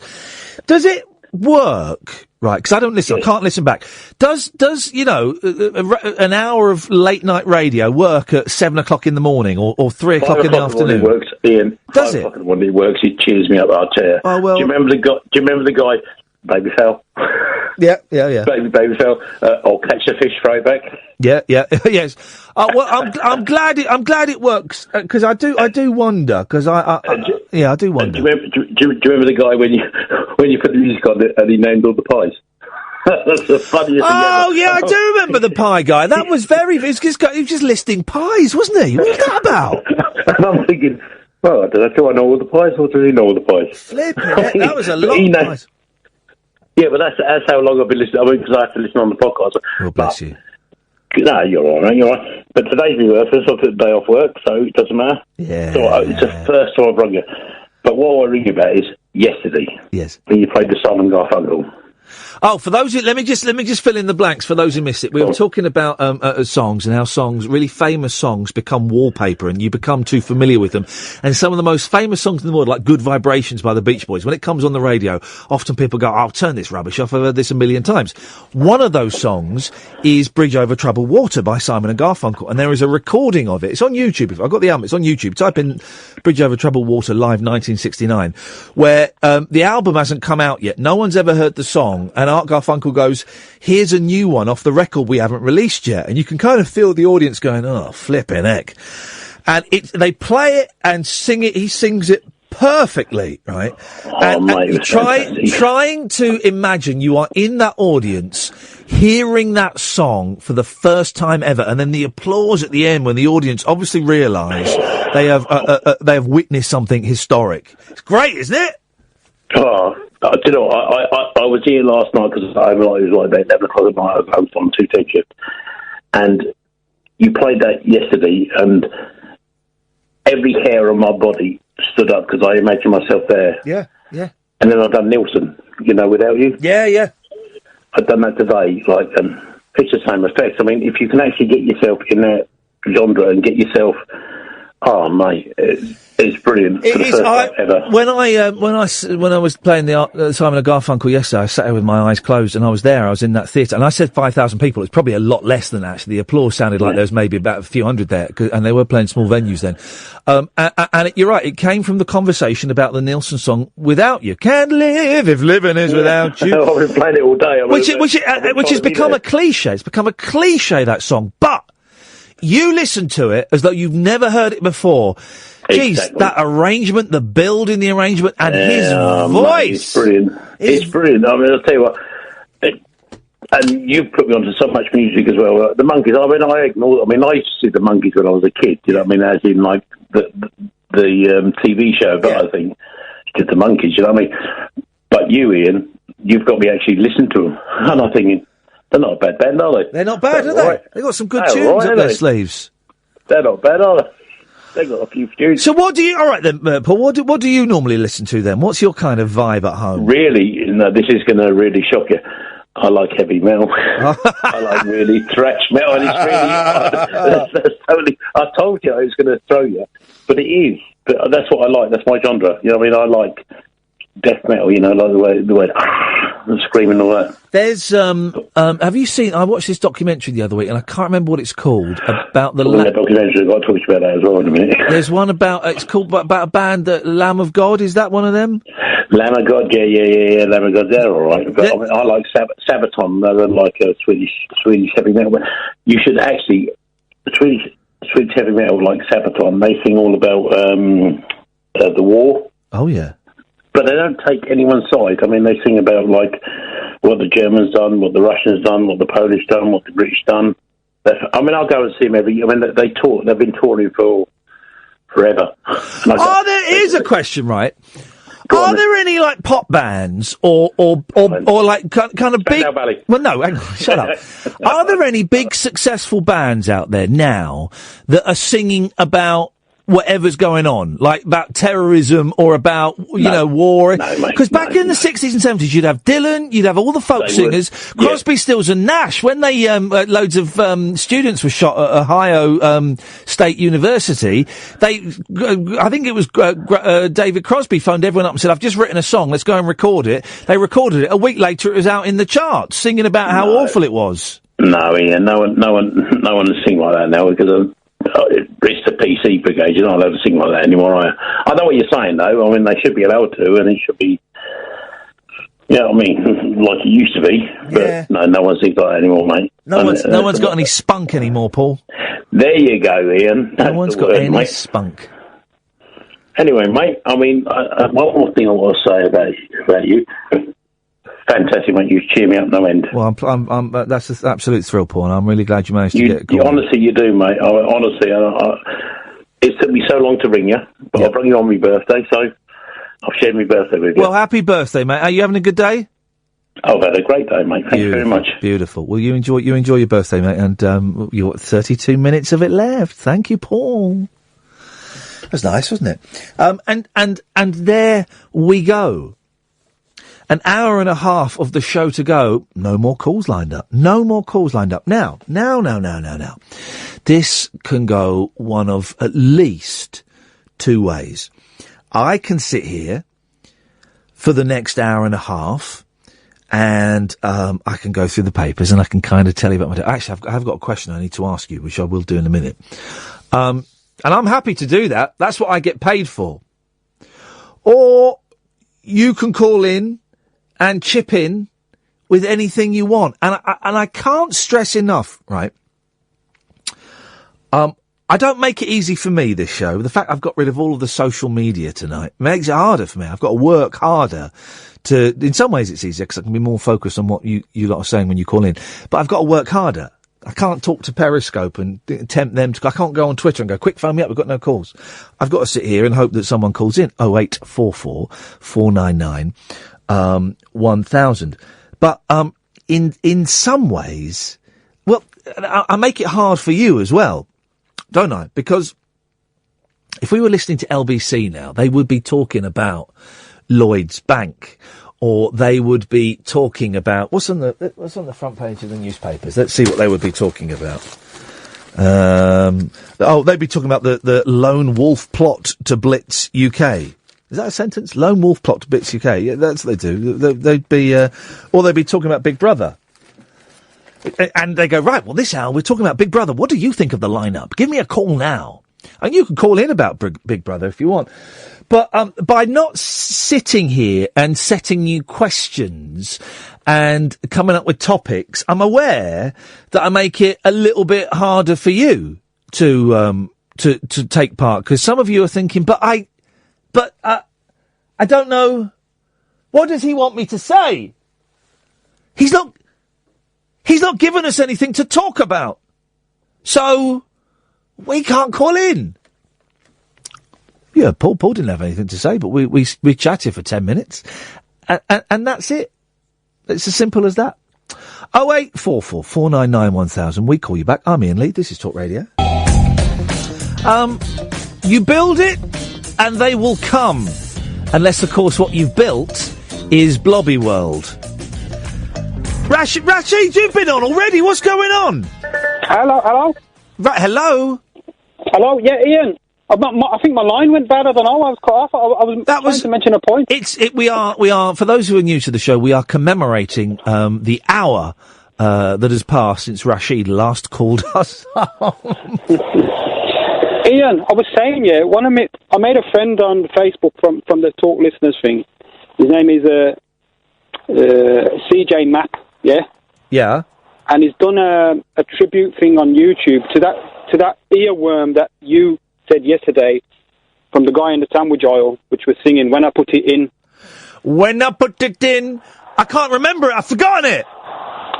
When I put it in, is it wet? When I take it out? When I put it in, my thing get wet. Yeah, when you put it in, is it in yet? Ian, can you type in YouTube? I don't know if you can find it. It's When I Put It In. Yes. And you might see a little, he's done a mashup or a tribute to it. I haven't got the computer. Oh. I've got the computer. Let me have it. I'm being slightly disingenuous. Oh, you liar. You little liar. Who was that? You little liar. Who said that? Ian Lie. Who was that? That was, Bobby Ball, wasn't it? You little liar. When I Put It In. There we go. Someone's done a mashup, have they? Can you see it? It's a little picture of you. Iain Lee interviews the Ting Tings? No. When I Put It In. Hang on a minute. Iain Lee interviews the Ting Tings, right? It was put up 2 years ago. Guess how many views that's got? 3? 48. Oh, my gosh. Flipping it. And either mine or the Ting Tings stature is less than I thought. What am I looking for? Iain Lee, When I Put It In? No, don't put Iain Lee. Just put When I Put It In. Well, but, all right. Oh, God, a whole heap of stuff is going to come up. Oh, no, I think it's about... Well, when I searched it, it was about the 5th, 6th one down. You're standing in a sandwich aisle. When I Put It In? Yeah. No, it's not there, mate. Oh, gosh. She loves it when I put it in all three. Oh, my goodness gracious me. Oh, Look what dear, you... what have I opened a can of worms? Ian, we'll have to send you the link, man, but, we'll have to sort it out. It's good. Made a friend on the talk radio thing. DJ, what's his name? DJ Map. Okay, I've literally got no idea... What I'm talking about. What you're talking about now. Thank you. Anything else? Tutty bye. 0844 499 1000. Yes, Paul! Good evening. Good evening, Paul. Right, so straight through then. Okay. Well, yeah. Well, I can put you on hold if you want. No, I've been put on hold once and I didn't know what to expect, and here we are. How are you? How am I? Do you really want to know or not? Yeah, do you know? I do. Yeah, I do. Yeah, how are you? I'm miserable. Today? How are you? I'm exhausted because I've had a really tough day with the kids, a long day with the kids. I have 4.5 hours sleep, and to my not to my shame, but I was quite snappy with the kids for some of the day. We've had a really good day, but I was snappy with the kids, and I always regret that. And I knew I was doing it. Yeah. So you're now in that zone where you've gone to bed. Yeah. You don't have or you don't have access to them now. When you want to grab them and go, I'm sorry I was snappy, this was snappy. Yeah. But it's too late, isn't it? And I did apologise in the day, but then I got snappy again, and it was just purely exhaustion. It was exhaustion, and we had a good day, but I kind of it could have been a whole lot better if I'd not been snappy and a little bit selfish, because I was hoping I'd get a little dose today and I didn't, and that annoyed me. So I was a little bit selfish. So I've got them tomorrow afternoon, so I'm going to make it up to them. We'll have a cracking afternoon tomorrow. Yes, you will. Yeah. I completely get that though. Yeah. But how are you, Paul? I'm very well, thank you. Yeah, all good. Much like you. Tough day, long day. Well, it's life. Things are busy. But came home. Yeah. And next door I've got a dog. Uh-oh. And this dog barks incessantly. Yep.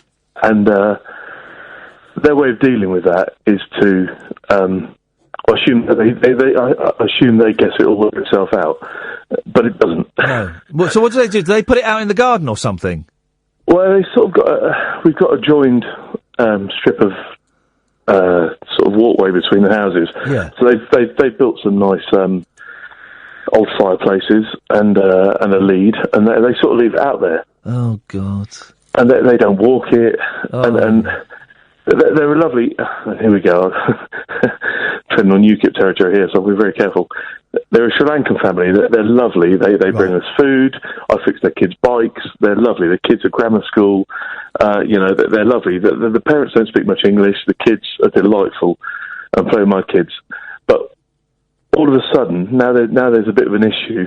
You sort of get around there and you try and talk about it, and I don't know. You just feel like you're what's the word? The world's worst person, because you're saying, look, you can't just leave this dog tied up there. You actually have to do something with it.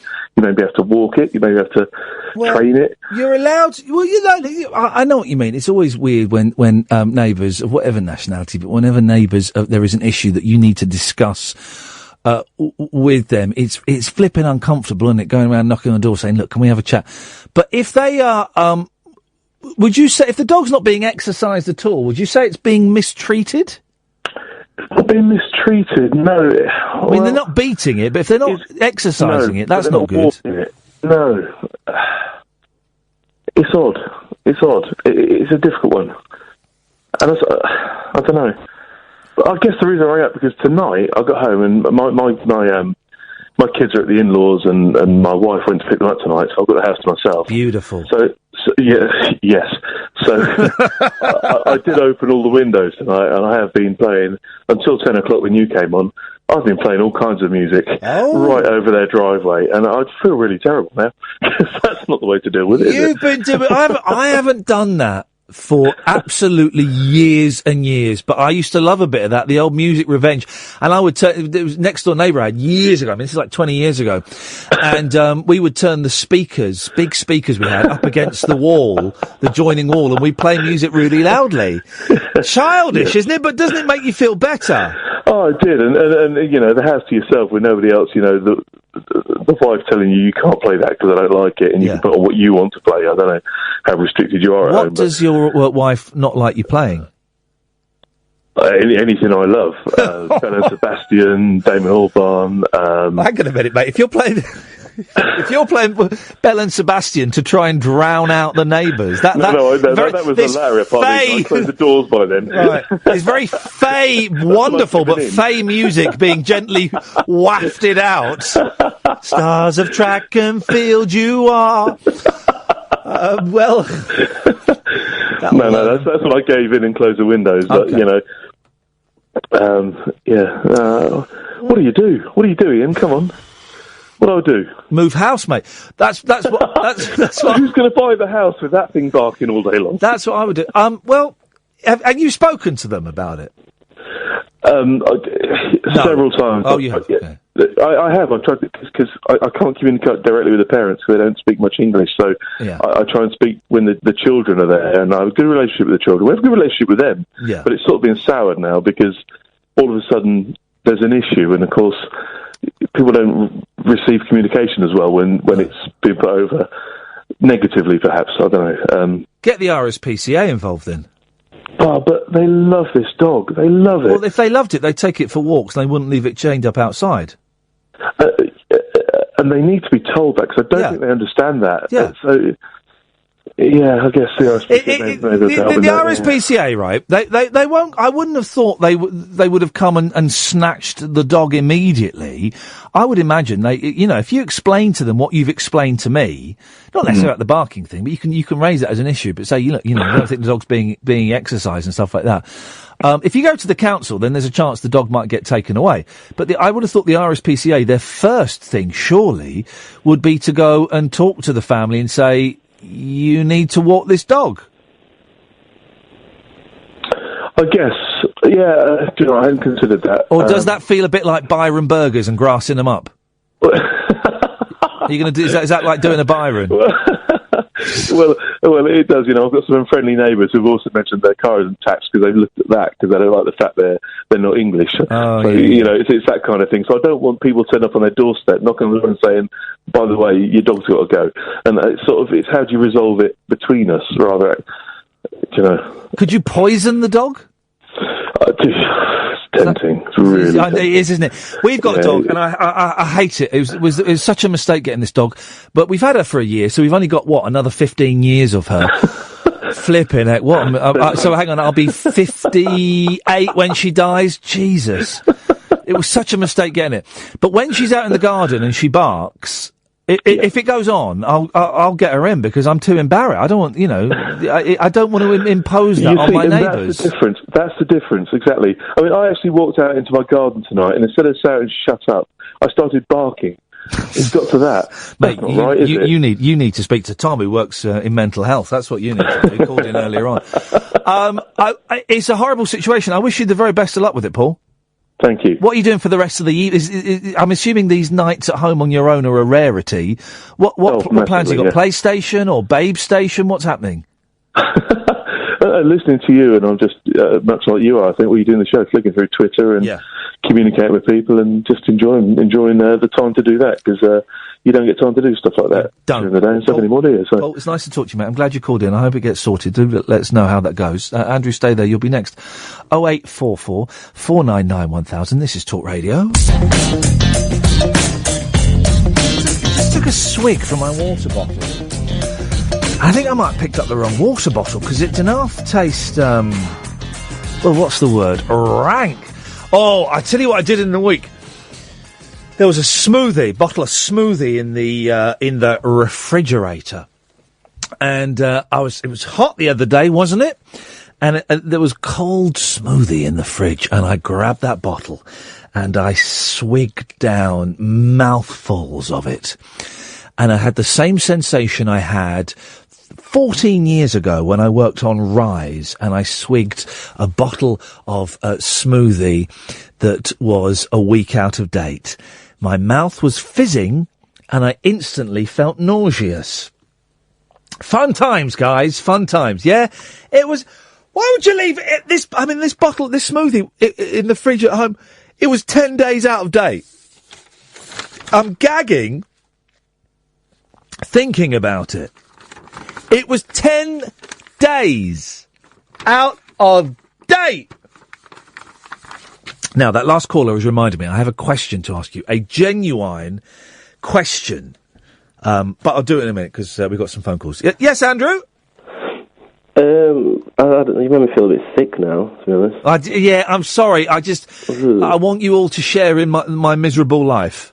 Ew. And it was horrible. It was horrible. The worst things you can eat that are out of date are smoothies. And I remember coleslaw. I can experience it. I'm back in that kitchen in Kensal Green. Some coleslaw that was about 2 weeks out of date, and it fizzed. It was the weirdest thing. And so now, and this was 19 years ago, 20 years ago. God, I was 23. And ever since then, and I love coleslaw. I love the creamy coleslaw from Marks and Spencer's. Beautiful. Ever since then, if the coleslaw is 2 days before the best before date, I can't eat it. I've got to throw it away. Just subconscious. I can't do it. Cannot do it. And it gets 2 days before it goes out of date, it gets chucked away, because I cannot take that risk ever again. I cannot do it. I don't blame you at all. I once had, I think it was normally like corned beef hash or something. Yeah. And I probably had like a stomach upset before then, but because I was sick with it. Here we go. This is our phone in. Go on. Now I just can't eat it because it's that thought of it coming back up and that horrible taste. And this is what we're going to do. Foods you can't eat because you were sick on them, right? Yeah. Years and years ago, I was 15 years old, and my sister was going out with a bloke called Wes. Really nice bloke, very quiet, very shy, really good guitarist. And one Christmas, like Christmas Eve, or maybe a couple of days before that, me, my mum and my sister went round to Wes's house, right, for just, a little bite to eat and a drink. And was his mum called Diane, I think? They're a really nice family, right?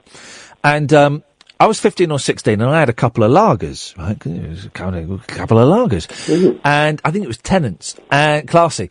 And I ate... it was like a rice and pea salad. So it was white rice and peas, right? Mm. Well, I had loads more. I had probably about 4 or 5 Tennant's Super at the age of 15, and I was. I nearly swore then. I nearly said I was winkered. Yeah. But I was winkered, and that night I threw up, and of course, what I threw up was just the rice and pea. There was no ting. It was just rice and pea, and ever since then, if I'm at a buffet or something and there is a bowl of rice, just white rice with peas in it, even now, saliva running up back in your throat into your mouth. Yeah. Even now, I'm feeling it. I'm feeling that slight gag reflex because of that, and I can't. Oh, not good. 0844 499 1000. What food can't you eat because you once chucked it up? Anyway, Andrew, what have you got for us? I went to see the Ghostbusters today with the ladies in. The ladies Ghostbusters. Was it any good? I liked it. Yeah? A bit you misogynist! You massive Oh no, you liked it. Sorry, carry on. Much to disappointment of someone in Swansea. But yeah, I thought it were good. I like Christine Wiig anyway. I've got a bit of a crush on her. But I don't know any of I'm kind of out of touch with kind of, films that aren't Pixar at the moment. She were in Anchorman 2, I think. You know the one who Steve Carell ends up going out with? It was simple like him. Can I just say this, right? I think Anchorman is rubbish. Whoa. Yeah, I know, controversial, and I like Will Ferrell. I think Will Ferrell is brilliant. I loved his ice skating movie. I thought that was hilarious. Yeah, I thought that was absolutely hilarious. The bit where they're at the sex addicts meeting and they're all touching each other up. I thought it was brilliant. But Anchorman, I didn't laugh once at either of them. Talladega Nights. Did you like that one where I've not seen Talladega Nights. Where it's Race Driver, that's good. Yeah, no, I like the, what's the basketball one he did as well? Oh, These are all on Netflix and Amazon and they're stuff. all He on did a there really anyway, good yeah. basketball one, and it just made he's just dumb, and it makes me laugh a lot. But Anchorman, nah, rubbish. Wow, that is controversial. Yeah, well, there you go. There you go. I don't know what to say. Sorry, mate, I've let you down there. You let the team down. But so Ghostbusters, I've really not read that much about it. I know a lot of people hated it, hated the idea of it because it was women. A lot of people said the trailer was awful. Well, you know, that's just a bad trailer. That doesn't mean it's going to be a bad film. I've seen good trailers that are bad films. Oh yeah, sometimes you get trailers where you might as well just watch trailer because that's the best bit of the film. Yeah, that's what they do. They put the best bits from the film into the trailer, almost as if they're trying to trick you into going to see something that's not very good. But I'm, you know, I'm probably not going to pay to go and see it. But if it was on telly, I'd give it a go. Yeah, and I'd give it a watch. I mean, it takes a bit to get going. Bill Murray's got a nice, funny cameo in it. Dan Aykroyd's got a cameo in it. The other fella's dead. Yeah. I forget the other guy's name. Harold Ramis. Yeah. No, the black guy. Oh, I forgot his name, and I read a really interesting interview with him, where he thought that Ghostbusters was going to be his breakthrough movie, right? Because in the original script, his part was as big as the other guys, you know, Ramis and Aykroyd and Murray. And then when they started filming, loads of his stuff had been cut out. And then when the film was edited, even more of his stuff was cut out, so he was hardly in it. And he was kind of, he wasn't moaning about it, he was just saying that, you know, it smelt a little bit of 80s Hollywood racism, and he was gutted because he thought that would be the film that made him. Of course, it wasn't. I'm guessing Rick Moranis isn't in it. No. Do you know who Rick Moranis is? Is that the little man? Yeah. Yeah, he's not in it, but the secretary is. She's a secretary in a hotel. Okay. She answers phone like she. I will check it. I will check it out. I love Rick Moranis. Rick Moranis is one of the world's greatest comedy actors. Is that him wearing Honey, I Shrunk the Kids? Yeah. Yeah. And he retired. He retired about 15 years ago. I don't know if his wife got ill or if she died. And he either retired to look after her, or just when she died. Someone will know this better than me. I'll tell the story how I think it works, and then someone can correct me. 08444901000. I think his wife died about 15 years ago, and he was so heartbroken, and he had 2 or 3 kids, and he was a single parent, that he decided to retire from comic acting, and I don't think he's done anything since. That's tragic. Yeah, it is really sad, and I think he's brilliant. I think Rick Moranis is absolutely flipping brilliant. Yeah, he was brilliant in Ghostbusters, especially the first one where he gets possessed. Okay, let's do it. Okay, here we go. I've not seen all of Ghostbusters 1. Have you not seen it where he gets possessed? No.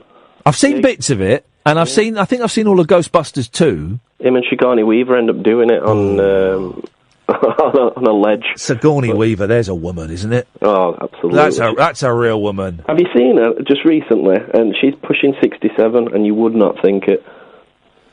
Well, she's an attractive woman. Definitely. Oh, Kenan and Kel. Yeah. Was that the one where one of them used to go, "Who loves orange soda? I love orange soda." Yeah, why not? I think it was, wasn't it? Yeah, I think it was. Yeah.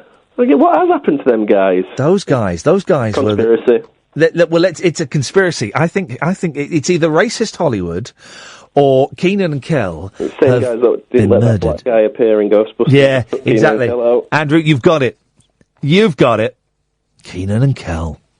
08444991000. Someone sent an email via talksport.co.uk, a website I don't mention enough, and I should do because it feeds my kids, saying, I would like to talk on air. And then they've got their phone number. Well, don't call it. I'll call Paul after midnight, and we'll see what Paul has to say. That's something I mean, you can get in touch that way. Maybe he's got no credit. That might be it. The more you can. We're not really doing email, so I've cheated a little bit there by looking at that, but it popped up on my screen. If you do want to take part in the show, and Rocky and Jonathan, you'll be. I'm still gagging because of that rice and pea. It's making me feel most peculiar. Oh dear, and my tongue has gone a little bit furry. Do you know what I mean? It's just gone a little bit furry. If you do want to take part in the show, you can give us a call. 0844 499 1000. Serious question that I was going to ask you, and this is a genuine question. So I've got a dog for the first time, and my family are going away to Greece, and I will be going away to Edinburgh for 2 nights, right? 2 nights. And the housemaid that's house-sitting for me is afraid of dogs. Got that one done for you. What do I can't take the dog with me to Edinburgh because I'm going on a plane and I wouldn't want to anyway. She would ruin it. What are you supposed to do with the dog? I don't want to put her in a kennels because that feels cruel. Because, am I right? Kennels is just cages. Like, cages that stink of wee. Dog wee. So what, can you, like, pay for your dog to go and stay with, like, a woman in just her house? Is that doable? This is a genuine question, dear listener. 0844 499 1000. I'm Iain Lee. This is Talk Radio. Talk Radio. Last hour of the show coming up, guys. 0844 499 1000 is the telephone number if you want to give us a call. Rocky, Jonathan, Paul, you'll be up next, but you can also take part, dear listener, if you so wish. 0844 499 1000. I'm Iain Lee. This is Talk Radio. This is the news. Late night, Iain Lee on Talk Radio. We have ways of making you talk. Little fella, you're so tired, you can hardly lift your head, but you want to hear a story before you go to bed. So if you'll be quiet and listen patiently, I'll sing you a song that my mother sang to me. Little cowboy, put your saddle in the barn, tie your horse up tight so we'll know no harm. Put your hat and your guns beside you on the chair. Don't forget you got to sing a little prayer. Little cowboy, you better hit the Sandman Trail or you'll be late for round the time, you know. If you wanna be a cowboy, you better rest a while. Little cowboy baby of the old corral. Little cowboy baby of the old corral. Very, very much indeed. Iain Lee, Talk Radio, 0844 499 1000. Paul's on the line. Evening, Paul. Oh, hi, Iain. Hello. Hello, Paul. Hi. Right. Okay. This is my first ever phone into a radio show. I've listened to Talk Radio since the days of Caesar the Geezer. Okay, yes, I remember her. So you're quite privileged. Well, thank you very much indeed. We've had lots of first-time callers tonight, which is always nice. What's tempted you to get in touch with us, Paul?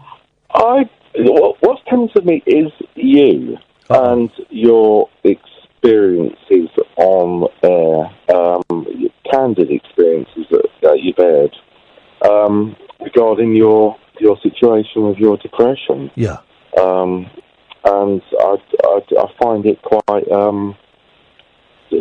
not inspiring.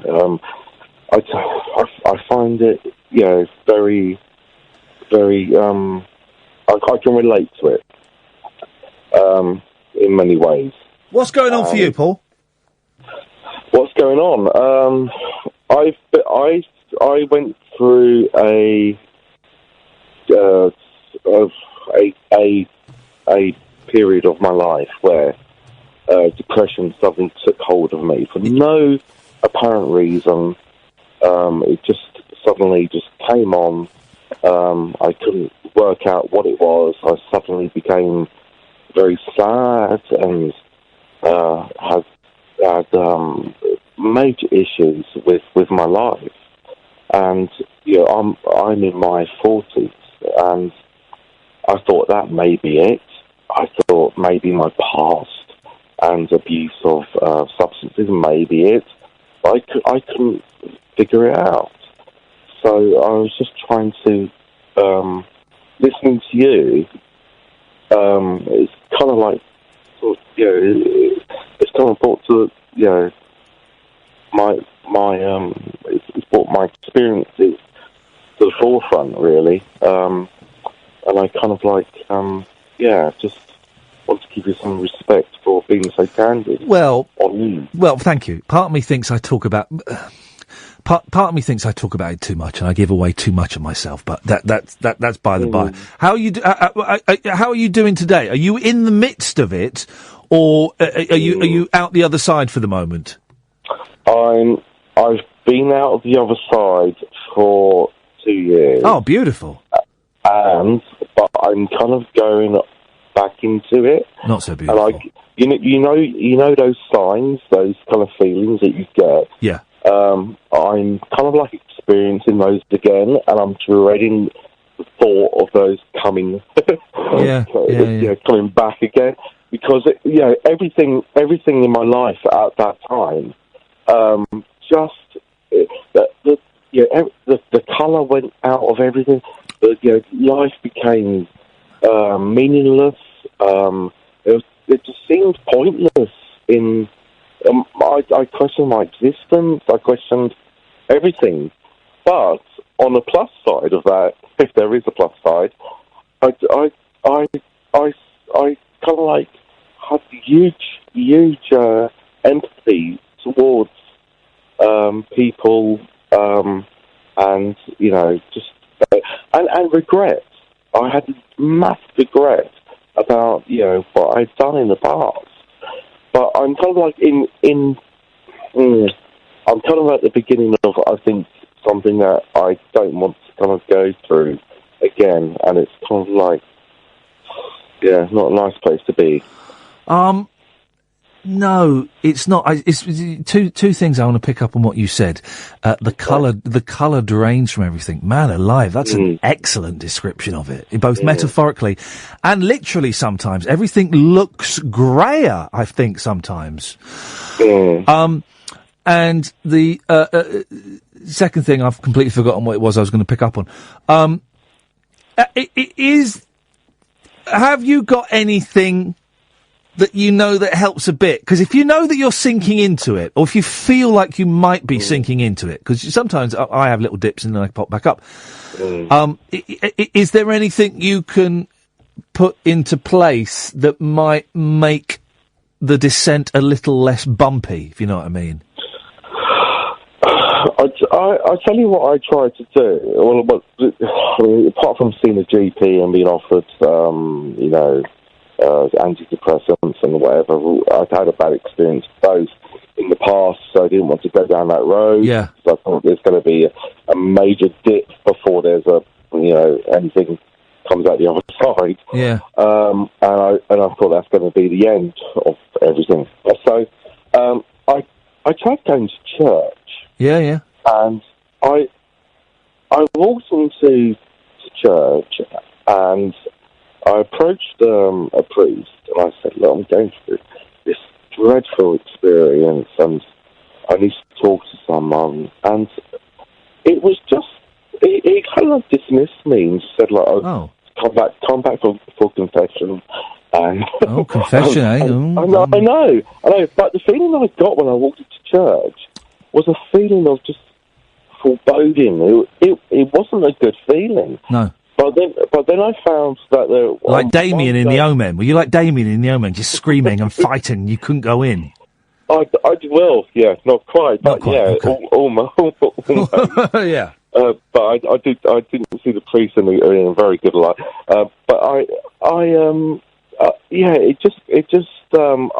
I searched so many avenues. I started jogging. I started trying to change my diet.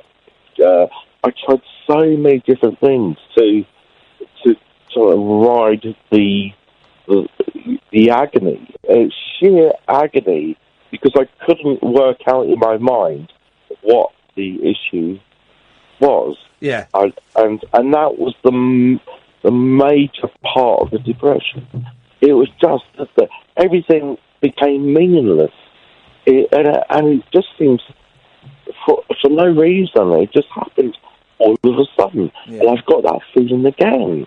I've got that feeling almost like it's going to come again. And I was talking to a mate today, a mate I've not spoken to for ages. No names, no pack drill. But he said a similar thing. He said that he was feeling fearful and anxious and sad and lonely, and yet everything every single day. Ian. I went to the Samaritans. I cried more than I thought I could possibly cry. Yeah. It was. I mean, even speaking to a friend. Whereas I don't have many friends. I have one close friend. Every time I spoke with her on any subject whatsoever, I was so tearful. And it was just bawling. I mean, bawling. Were you doing the howl? Did you have the howling? Absolutely. Yeah. It's animal, isn't it? It's an animal noise. And the first time I had that howling was when my dad died. When my dad died, I cried like... I sounded like a dog in pain. It was incredible, this noise, and I get that. I get that sometimes when I'm properly depressed and I'm contemplating, I'm going to say it, guys. When I'm contemplating taking some rope into the woods, that's the noise that comes out. But I generally feel a little bit better when I've done that. Generally, a little bit. It's a release. I felt better when I phoned the Samaritans, right, and it didn't do any good. I went to the Samaritans and spoke to someone, and I was there fucking too long, basically. I was an hour and a half, whatever, many, many times. And I'd walk out and I'd feel better ever so slightly for a brief period of time. Yeah. But the feeling that it just came. It just came out, and I thought it would never end. I was like, my God, this is never going to end. Is this my life? Is this really who I am? How old are you, Paul? What are you, about 42? You're almost right. I'm 44. Yeah. I'm 43. Speaking to doctors and therapists, it's really common for men of our age. Really common. And it's really common for men of our age to kill themselves as well. So let's keep that in mind, that this is a killer disease. But it's really common. And I'm not saying that you're having a midlife crisis at all, but I think the midlife crisis, and we talked about this with Miranda Sawyer, it's become a bit of a joke, right, that phrase, midlife crisis, get a motorbike and go and have a 16-year-old girlfriend. But that moment when you reach... And get over it. Yeah. But that moment when we I'm going to speak about me, because I don't know what's going on for you, but that moment that I reached kind of, the halfway point of my life, 39, 40, the depression became something completely different from what it had been, and it was a real... look at my own mortality, a lot of shame and regret, shame and regret over stuff that I'd done, mistakes I'd made, people I'd hurt, and looking to the future. And I'm not saying that that's what's happening for you. I'm not saying that's all of it, but it could well be a part of it. The midlife crisis is a real thing. Yeah, I mean, the shame and regret. Yeah. Were just at the forefront of my depression. I just couldn't get over the fact that I had done what I had done in the past. Yeah. And no one had forgiven me, and I'd lost people in my life because of my past, and it just became so overwhelming. But, I mean, the biggest thing was I couldn't see the light at the end of the tunnel. People said, "Oh, just ride it through. Oh, you'll get better."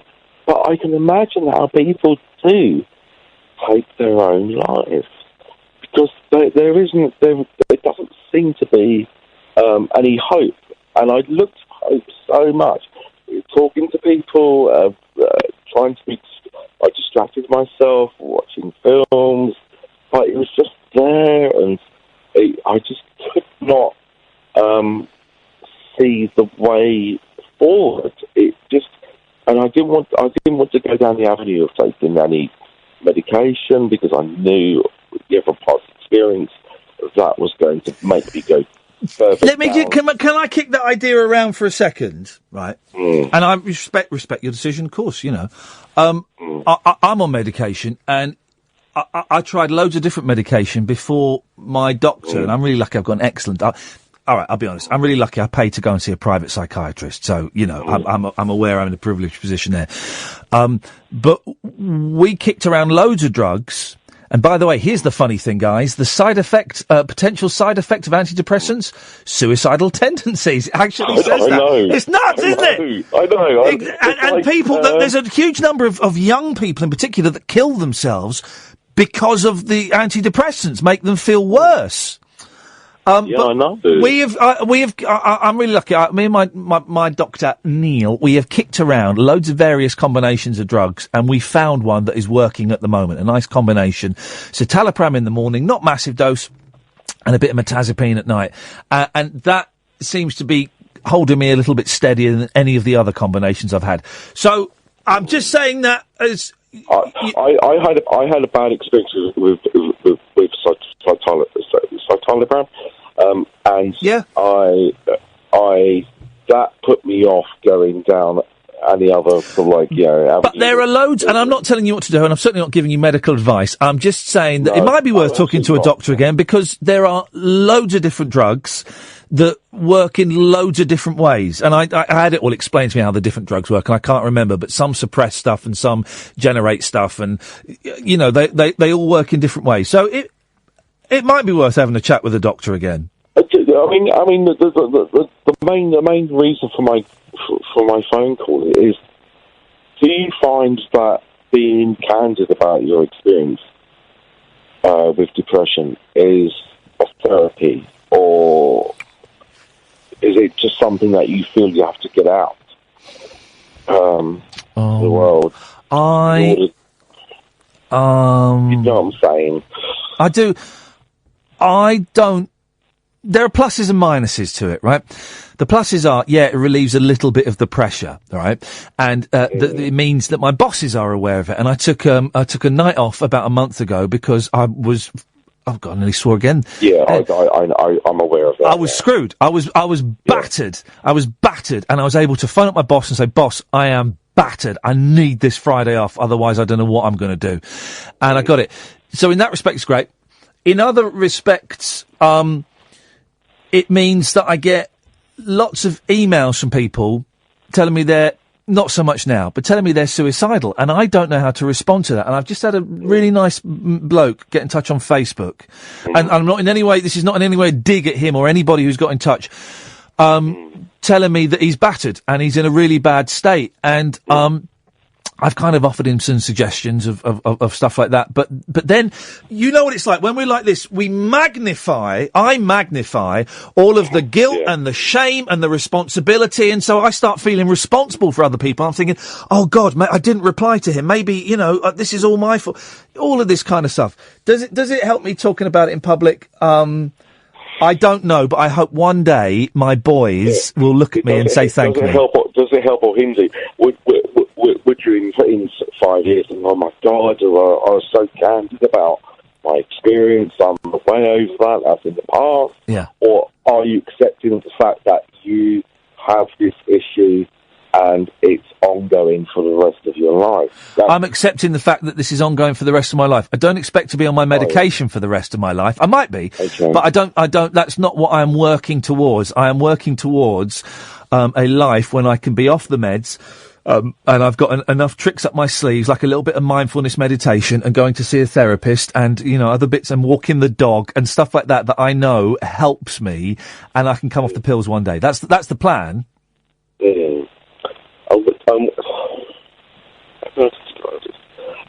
I'm on my own, okay? I pretty much live a very insular life, and there's no one around me who I can turn to.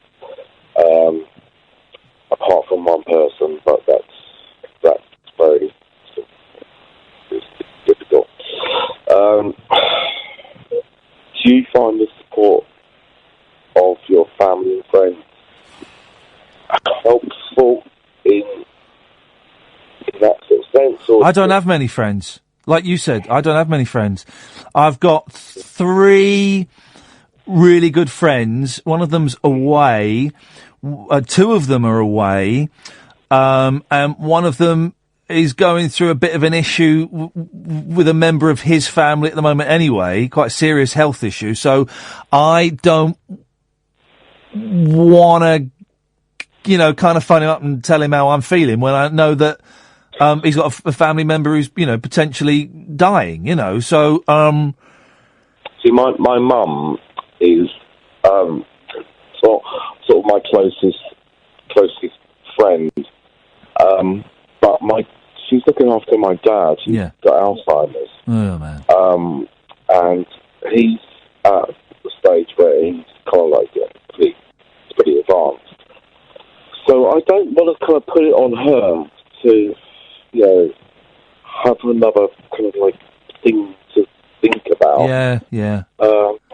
And I've also got that in my mind as well, the fact that my dad, who, is kind of like, it's a guilt thing, I feel so desperately, I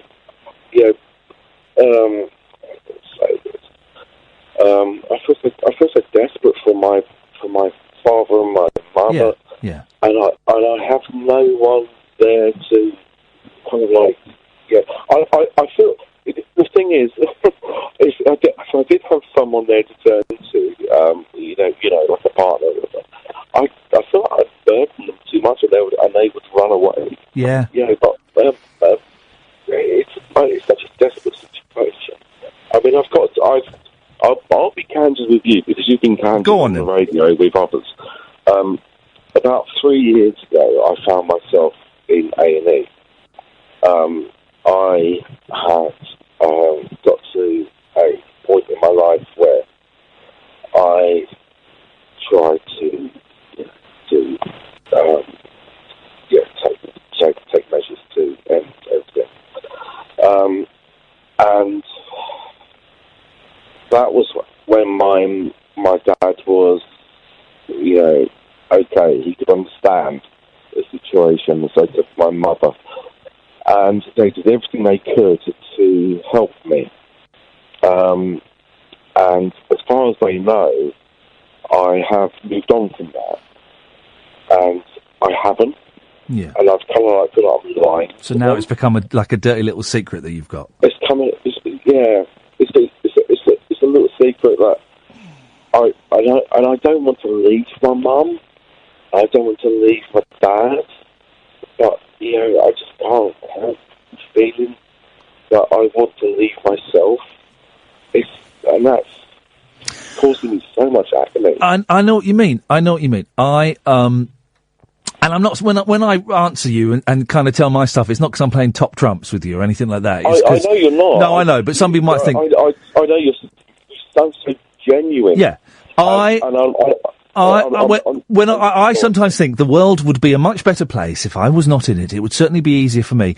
And the thing that stops that idea going too far is I know that the legacy I would leave my kids in terms of having a dad what had done that. Well, then you're just passing it on to the next generation. But also, you're not a parent, are you?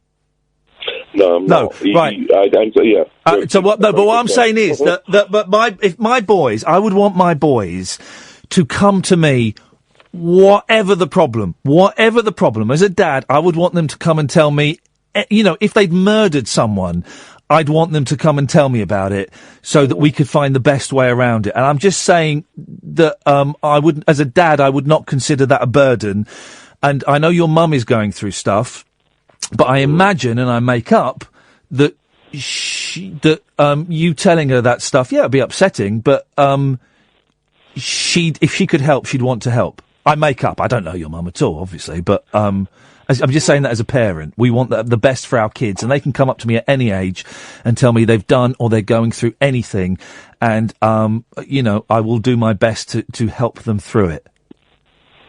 Yeah, yeah, I absolutely understand that completely, and I just don't want to. My mum is fragile at the best of times. Yeah. I mean, I've got her genes, and I've also got my dad's genes, which is sensibility and wherever. I just don't want to rock the boat. It's a very selfish thing, depression, because you kind of feel like you want to just not put it on people. Yeah, you want to be out of their lives because you feel like you're causing them the problem. Do you feel responsible for everyone else? Yeah. Yeah. Absolutely. It's not. I get that. It's nuts, isn't it? You feel responsible for everyone. I feel absolutely responsible for my actions, for everything that I do, I've done. That's the crazy thing about this. I just have such a conscience about everything in my life, and it seems like if I eliminate that will somehow help the other people. But you know that it won't. You know, intellectually, you know that. Yeah. But it's a catch-22. I can't work it out, and it could end up with me being in a position where I haven't cried for help in the past. It was a real attempt, and I don't want to kind of. I have 2 points. I don't want to feel like I'm going to feel that the colour is drawn from life and everything's meaningless, because that's just what I don't want to experience. But I also want to sort of take away the burden that I've put on others who have listened to me and have tried to help me. But I also know the fact that if I do what I think I might do, that they will hurt. But will they hurt as much as they are hurting now, and as much as I am hurting? I can't work that out at all. And I'm not looking at you as a cheap therapist. No, I'm not cheap, mate. I'm going to send you an invoice for this. This is 75 quid. Oh, please don't. I'll pay £5 a month for 20 years. But it's just sheer torment. Paul, listen, I've got to move on, right? Because I've missed an ad break, and I've got to go to another ad break. And I've got loads of people waiting. You're not going to kill yourself tonight, are you? No. Beautiful. Right. That's all you got to do. All you got to do tonight is get your head on the pillow and get through tonight, and see what happens tomorrow. I know you've got it, but let me give this out for anybody who wants it. The Samaritans 116123. It's brilliant, right? You can phone up. You don't have to give your name. The Samaritans, it's an interesting organisation. They can't give you advice, and unless you're masturbating profusely, and this is true, they can't hang up on you, right? Or you're being completely foul and abusive. They can't hang up on you. So you can have an hour of silence on the phone if you want, right? And you can give them a fake name. They never call you back. It's beautiful. It's anonymous, right? And it can be, it's not therapy, but it can be really good just to lift that here's the thing. If you're thinking of killing yourself, why don't you give them I'm not talking to you, Paul, I'm talking to the listener. Why don't you dial 116123 first of all and just see how that goes? Just see how that goes first. And if you want to do it after that, well, then that's a different thing altogether. But it just, for me, releases a little pressure valve ever so slightly. Yeah. Well, okay, I thank you for that. And I just wanted to call in to let you know that I appreciate your candidness on the radio with your experience. Paul, you are precious, priceless and valuable. Don't kill yourself. And you're a good guy. Thank you, mate. So all right. I wish you all the best. Thank you, Paul. Thank you very much indeed. You know what I mean? You know what I mean, Jelly Bean? That was a call. I always find, and this is not in any way knocking Paul, I find those calls very, very tiring because it's that's hard work, is having those conversations. But I'm glad that Paul called in. I really am. 116123 is the Samaritans, and if you're thinking of killing yourself, you might as well make a quick phone call first of all, just to check that you're doing the right thing. Really, Rocky and Jonathan, not the racist one. Stay there. There may have been an F-bomb in there. I missed it, but if there was, and, apologies, and, all of that stuff, man, it's never, I don't really like swearing on the radio, but when you're having a conversation like that, sometimes I slip through, and I if I missed it, I apologise to anyone. You weren't offended, though, guys, were you? Were you? You were? Well, up yours. 0844 499 1000, we call you back. Jonathan! Hip, hip, hip, Iain. Do you know the, song Jonathan, Jonathan by the Rocking Birds? Nope. Oh, that reminds me. I've got to email the Rocking Birds to get them to come in and sing some songs. Can you remind me tomorrow to do that, please? Yep, I'll just say my name repeatedly until... Here we go. Listen to this. This is a great song. It's about Jonathan Richman. Here we go. Hang on. 1, 2, 3, 4, 5, 6. Oh, no, internet! Let's try again. Here we go. Let's try again. This is it. This is the one. 1, 2, 3, 4, 5, 6. Oh, internet! Pourquoi, yati? Here's the thing. In Greek, the word yati means why. Do you know what the word for because is in Greek? Cons. What? What did you say? Have I got to apologise for another swear? No, it's yati. So yati means why, and yati means because. So you say yati, and you go, oh, yeah, here we go. 1, 2, 3, 4, 5, 6. Jonathan,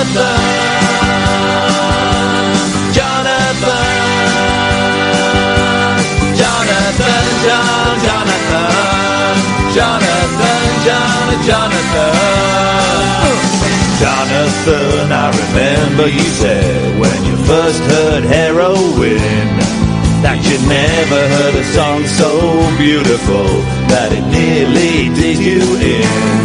So you picked up your bags and your old banjo and you followed the velvets wherever they go. And the bloody internet. But you get the idea. I like that. That was really good. It's good. It's the Rocking Birds and their song Jonathan, Jonathan. Do I still need to remind you about it tomorrow? Hang on a minute. Sing them your songs with the end of the show.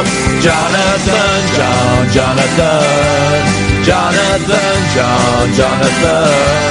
Well, the people would say you cannot play. They say you couldn't sing. And you tried to make some kind of fool out of you, but all along you were the king. So you picked up the dust and let the USA to the sunshine state of California, where you played around and played the surf guitar all day. Jonathan,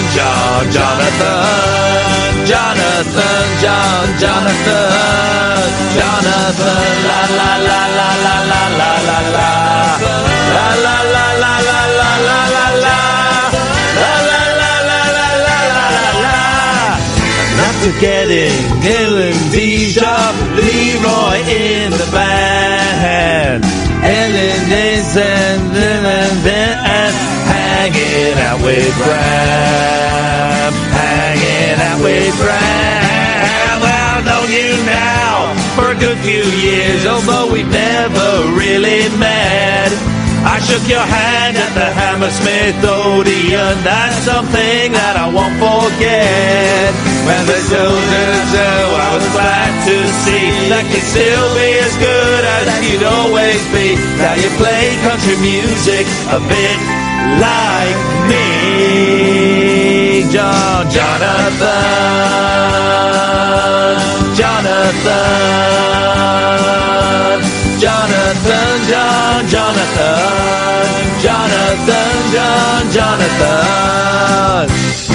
That's right. Okay. Oh, yeah.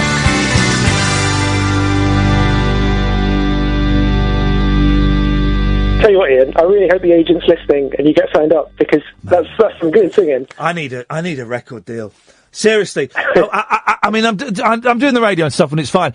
I really need a record deal because the world needs to hear this.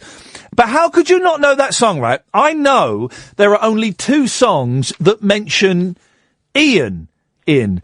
One of them is Let 'Em In by Paul McCartney, Uncle Iain, and the other one I've forgotten. But if I had a name like yours, right, it's like we had some woman on called Caroline, right? I think it was on here, and she'd never heard the song Sweet Caroline by Neil Diamond. I mean, that is a really catchy song. The songs about Jonathan's aren't normally that catchy. I mean, this seems to be an exception. It's quite a weird and complicated name for some reason. What other songs have got Jonathan in then? I don't know. I've just made that up. Oh, come on! I've had enough of this, right? You lot, you kids, you got the flipping internet, right? You can spend all day on your legal highs. Oh, they're not legal now. Sat at home or in the office, right? Just Googling songs with. I'm going to Google it, right? Okay. Right. Songs. Oh, I spelled songs wrong. Hang on. Songs with Jonathan in. I'm just going to Google it, right? Which is what you should have done. I'm doing your poxy job for you. Here we go. Here's a song called Jonathan Holmes is a Lovely Boy. Hang on a minute. Let's have a listen to this. Hang on. Here we go. Come on, internet. Computer ready. Oh.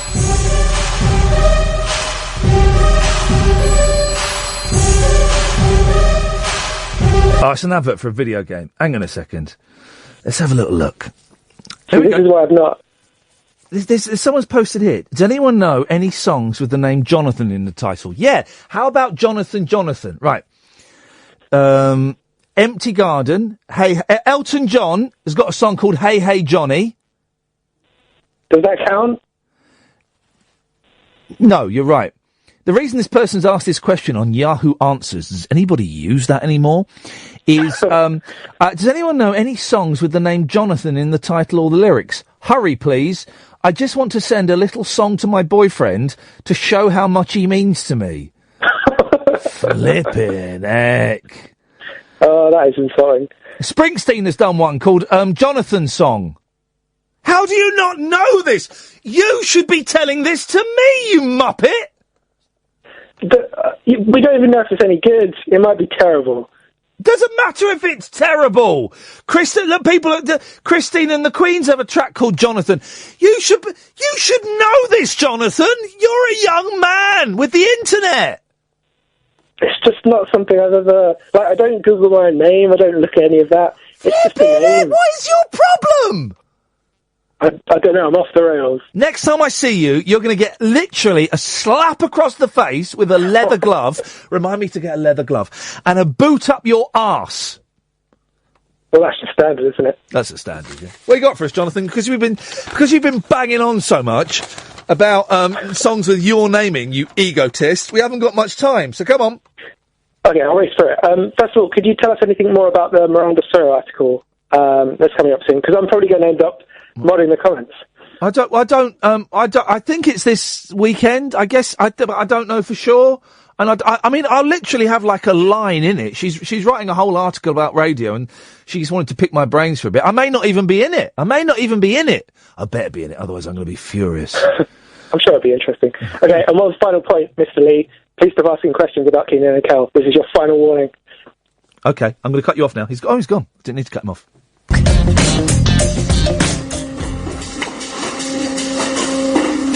You see? Angus, bear with me. Bear with me. Ooh. This is making my insides feel funny.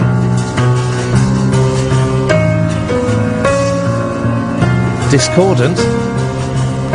Bear with me, there's method to this madness.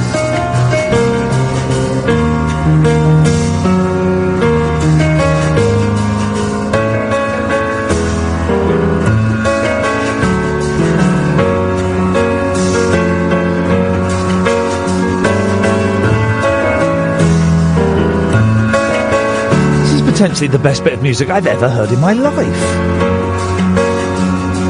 Jonathan called can take me to. See, I found. Shut up. Josh! I found another song with Jonathan in just during the adverts. How could you not look up songs that have got your name in it, guys? What's your problem? Yes, Rocky. All right, you Raj. Yes. Now, Raj, we spoke about that the other night. Yes. Raj, you know what a Raj is? Yes, we used to own India. No. Oh, no. No, we did. That's a fact. Dirty num-nums. Oh, Jesus God. I'll tell you what it is, I'm phoning for you. The boy earlier on that had the problem with the dog, with the neighbour. Oh, yeah. Right? Just got me thinking about my neighbour. What about this one? This older boy, he's moved in across the road for me just before Christmas. Yeah. Tends to keep himself to himself. You know, exchange pleasantries. All right, pal. You know, that sort of thing. All right, pal. All right, pal. Right. So the other, maybe you're going back about 4 or 5 weeks ago. I had 3 brown bins. Right, the brown bins up here are what we use for garden refuge. Okay. I was bringing down a hedge. Yes. So my mate works in the council. So you obviously you might have 1 brown bin. Yeah. I phoned my mate, any chance? Aye, no hassle. So I had 3 for the week. I filled them. Right, this old boy across the road, he came across. How have you got 3 bins? Yeah. I said, well, because I've got friends in high places, sort of thing, you know what I mean? It's, I've made a phone call, it's not a hassle. Anyway, right, so the next game week, he's come across and he says, can I borrow your brown bin? I says, aye. I says, no problem. So he's taken it, not an issue.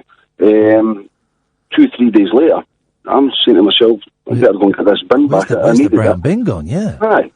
So I've knocked on the boy's door and, I'll give you it back, son. I says, no. He says, well, I left it outside your gate. I says, nah, not at all. So I sort of left it. I thought, right, okay, right. There's a path that runs behind his house. He's got my brown bin under a tarpaulin sitting in his back, right? Mm-hmm. So I'm like, that's right, okay. Right, so I thought, right, I'll let this go.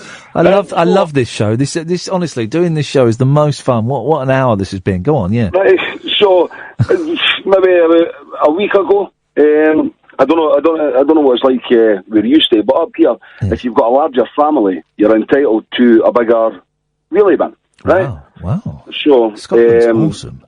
It's correct. So anyway, I've got the smaller bin, but the family's extended, and so I could do with a bigger bin. I don't have one, but if I phone my mate in the council, he'll get one. Blah blah blah. It's not a hassle. All right, so you've got friends in high places. We know that. Correct. Yeah, exactly. So this old boy has come across the road the other week. He says, I can see you've got the smaller bin. He says, it's just me and my wife over the road. He says, but we've somehow ended up with a big bin. Would you like it? And I'm thinking, this is because you've taken my brown bin, mate. Right? This is you trying to make amends, right? So I says, right, that's fine. Right, that's very good of you, you know. So as soon as he was, that was it. I said, I'll come over and get it. He says, no, not at all. I'll bring it over. I'm thinking, right, suspicious. He obviously does not want me in the back garden. Yeah. Right, so he's brought the bin over. Yeah. Everything was fine. Once he had left, I had a wee look at it, lifted it up, thinking, just checking it out, basically. Bin was fine, seemed a nice gesture. The buckets go out tomorrow, right? So I went to take my bucket out tonight, and it was all of a sudden it was sort of dragging. I looked down, it's only got one wheel. The bin that he's given me has only got one wheel. Is he taking the rip? Yes, Why don't you go up to him and say, look, can I just have my brown bin back that I know that you've got? But because I've got friends in high places, I wasn't even that bothered. I can get another bin. That's why I was willing to let it lie. But this was the last straw. When I saw this one wheel, he's having a laugh. So I've dragged the bucket across the road. Yes. And it's now the bucket and the contents of the bucket are now lying in his front garden. So we'll see what happens tomorrow morning. Well, Rocky, I look forward to getting an update tomorrow on your brown bin. Is that a euphemism? Yes, Lee! Hello? Hello, Lee, you're on the air. Oh, nice one, mate. Kenan and Kel. Yes! Yes, I know about them. Kenan, the fat one. I think Kenan was the fat one. No, the stupid one was Kel. Yes. Kenan's now on Saturday Night Live. Is he really? Yeah, he is. Oh, he's done well for himself, hasn't he? Sorry? He's done well for himself, hasn't he? Yeah, he has. Yeah, the other guy hasn't. Kel? No, he hardly ever works. Oh. It's unfortunate, because he was hilarious. Well, you would think that Kenan would give Kel a break. You'd think so, but no favours. That is show business, man. It is vicious. Yeah. Anyway, it's nice to finally talk to you. I've been watching you on TV over many years ago. Yeah, many years ago. All right, don't rub it in now, fella. Blimey. Well, I'm glad you got through, Lee. I'm rattling through because bizarrely we got loads of calls for the end of the show. I know. Where were you in the second hour? And where have all the ladies gone? Long time past. I don't think we've had any women on the show this evening, and I do. It seems to be becoming the trend, and maybe tomorrow. I don't want to get too meta and disappear too much up my own fundamental, but maybe tomorrow we'll have a little look at why that might be and see if there's any way we can write it. There might not be, and that's groovy. Yes, Paul. Hello, mate. Hello, mate. What you got for us? That last guy peed all over my bonfire. I was going to do the bins. You going to talk about the brown bins? No. That wasn't the last guy. Oh, you mean Kenan and Kel. No! So, but has he got it right? Kenan is the successful one. Oh, go on, fill in the gaps. Correct, yeah. I do have a bit more. I think they actually had a bit of a falling out. That's why they don't really work together anymore. There was something to do with a Nickelodeon reunion thing that they did talk about doing together. Yeah. You also mentioned earlier that you thought that they worked in a burger place on Kenan and Kel. They didn't. Kenan worked in a supermarket. Oh, right. Kel didn't have a job, but they did do a film together called Good Burger. That's why I think that, and I think that's on Netflix, and every time you scroll through the menu, that pops up as, you might like this. No, I won't. Yeah, you won't like it at all. I had so many other things today. How do you know all this about Kenan and Kel? I remember it. I used to watch it. And then I saw a thing online about this Nickelodeon reunion thing. Yeah. So and I knew that Kenan was on Saturday Night Live. I live in Canada. I watch it sometimes. So, but I bet Kel's kicking himself. Maybe. Let's hang on a minute. Let's Vinny. Yeah. Have you called in for the Kenan and Kel phone in? Yeah. Okay.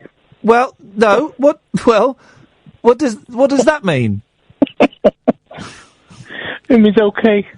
What was okay? The show, or me asking you if you were called in for the kid? Yeah, the answer is yes. So, okay, so the answer is you have called in for the Kenan and Kel phone in? Yes. Right. What would you like to contribute? Who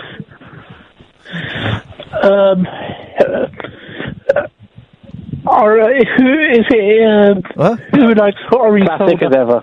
Yeah, Vinny, you've not quite... You've only called me about 3 times on this new radio station, and you seem to have forgotten how to speak. You crying? Do you like tennis? No. Yeah, I just called in, actually. Yeah, I know you did. What about? What happened to Mark Lamar? He doesn't want to do anything anymore. He doesn't he do a show? Did he still do a show on Radio 2? No. Oh. I don't think so, no. Did he really hate Terry Christian? He did really hate Terry Christian. I think he was a little bit prickly to work with, from what I've heard. But I don't think he liked being famous.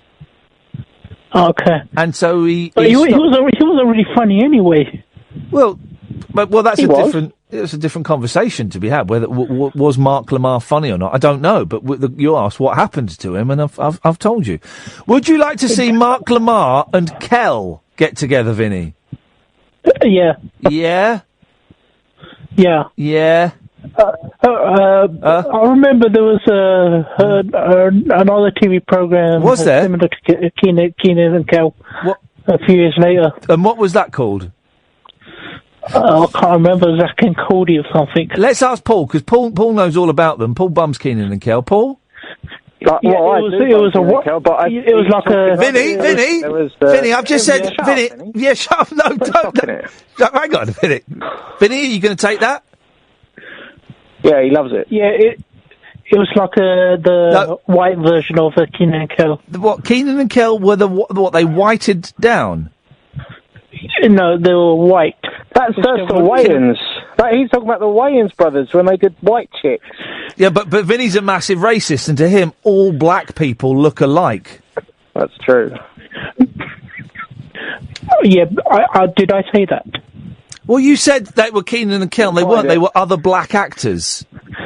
No, I didn't say that. I said there was a show later on similar to Kenan and Kel. But right. No, you said there was another Kenan and Kel. By the way, thanks, Vinny. I know that I've been asking for girls to call, so that's great.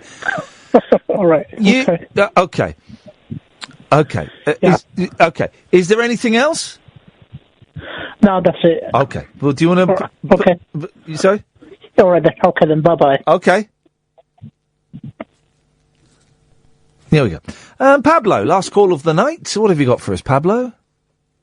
Hip, hip, hip. Hip, hip, hip. We've got literally 60 seconds, I'm afraid, man. I Sorry. was going to have a longer one, but I might just call back tomorrow for that. Hey, might call back yesterday. But on the Kenan and Kel talk... Everyone's called in about Kenan. If you're listening to the podcast, what an hour this has been. We've talked suicide and Kenan and Kel. Beautiful. Yes, go on, boss. Well, just basically, whilst I was calling through and seeing the time tick away, I thought, I'll just have a little search for Kel on the old internet, which, to be fair, I think most people could have easily done. That's true. But the best film that he's done, which I've never seen, is the 2009 comedy called See, Dick, Run. Which is all about... Is that Kenan or Kel? Oh, that's Kel. All right. Okay. Yes. Yeah. So it's basically a ladies' man, Kel Mitchell, races against time to find a woman who stole his manhood through a powerful curse. And on that bombshell, Pablo, we have to end it there. Thank you, Emma. Thank you, Id. Back tonight at 10. 2 mics up next. Ta-ta. Talk Radio. Talk and entertainment across the nation. Talk Radio. Give it some lip.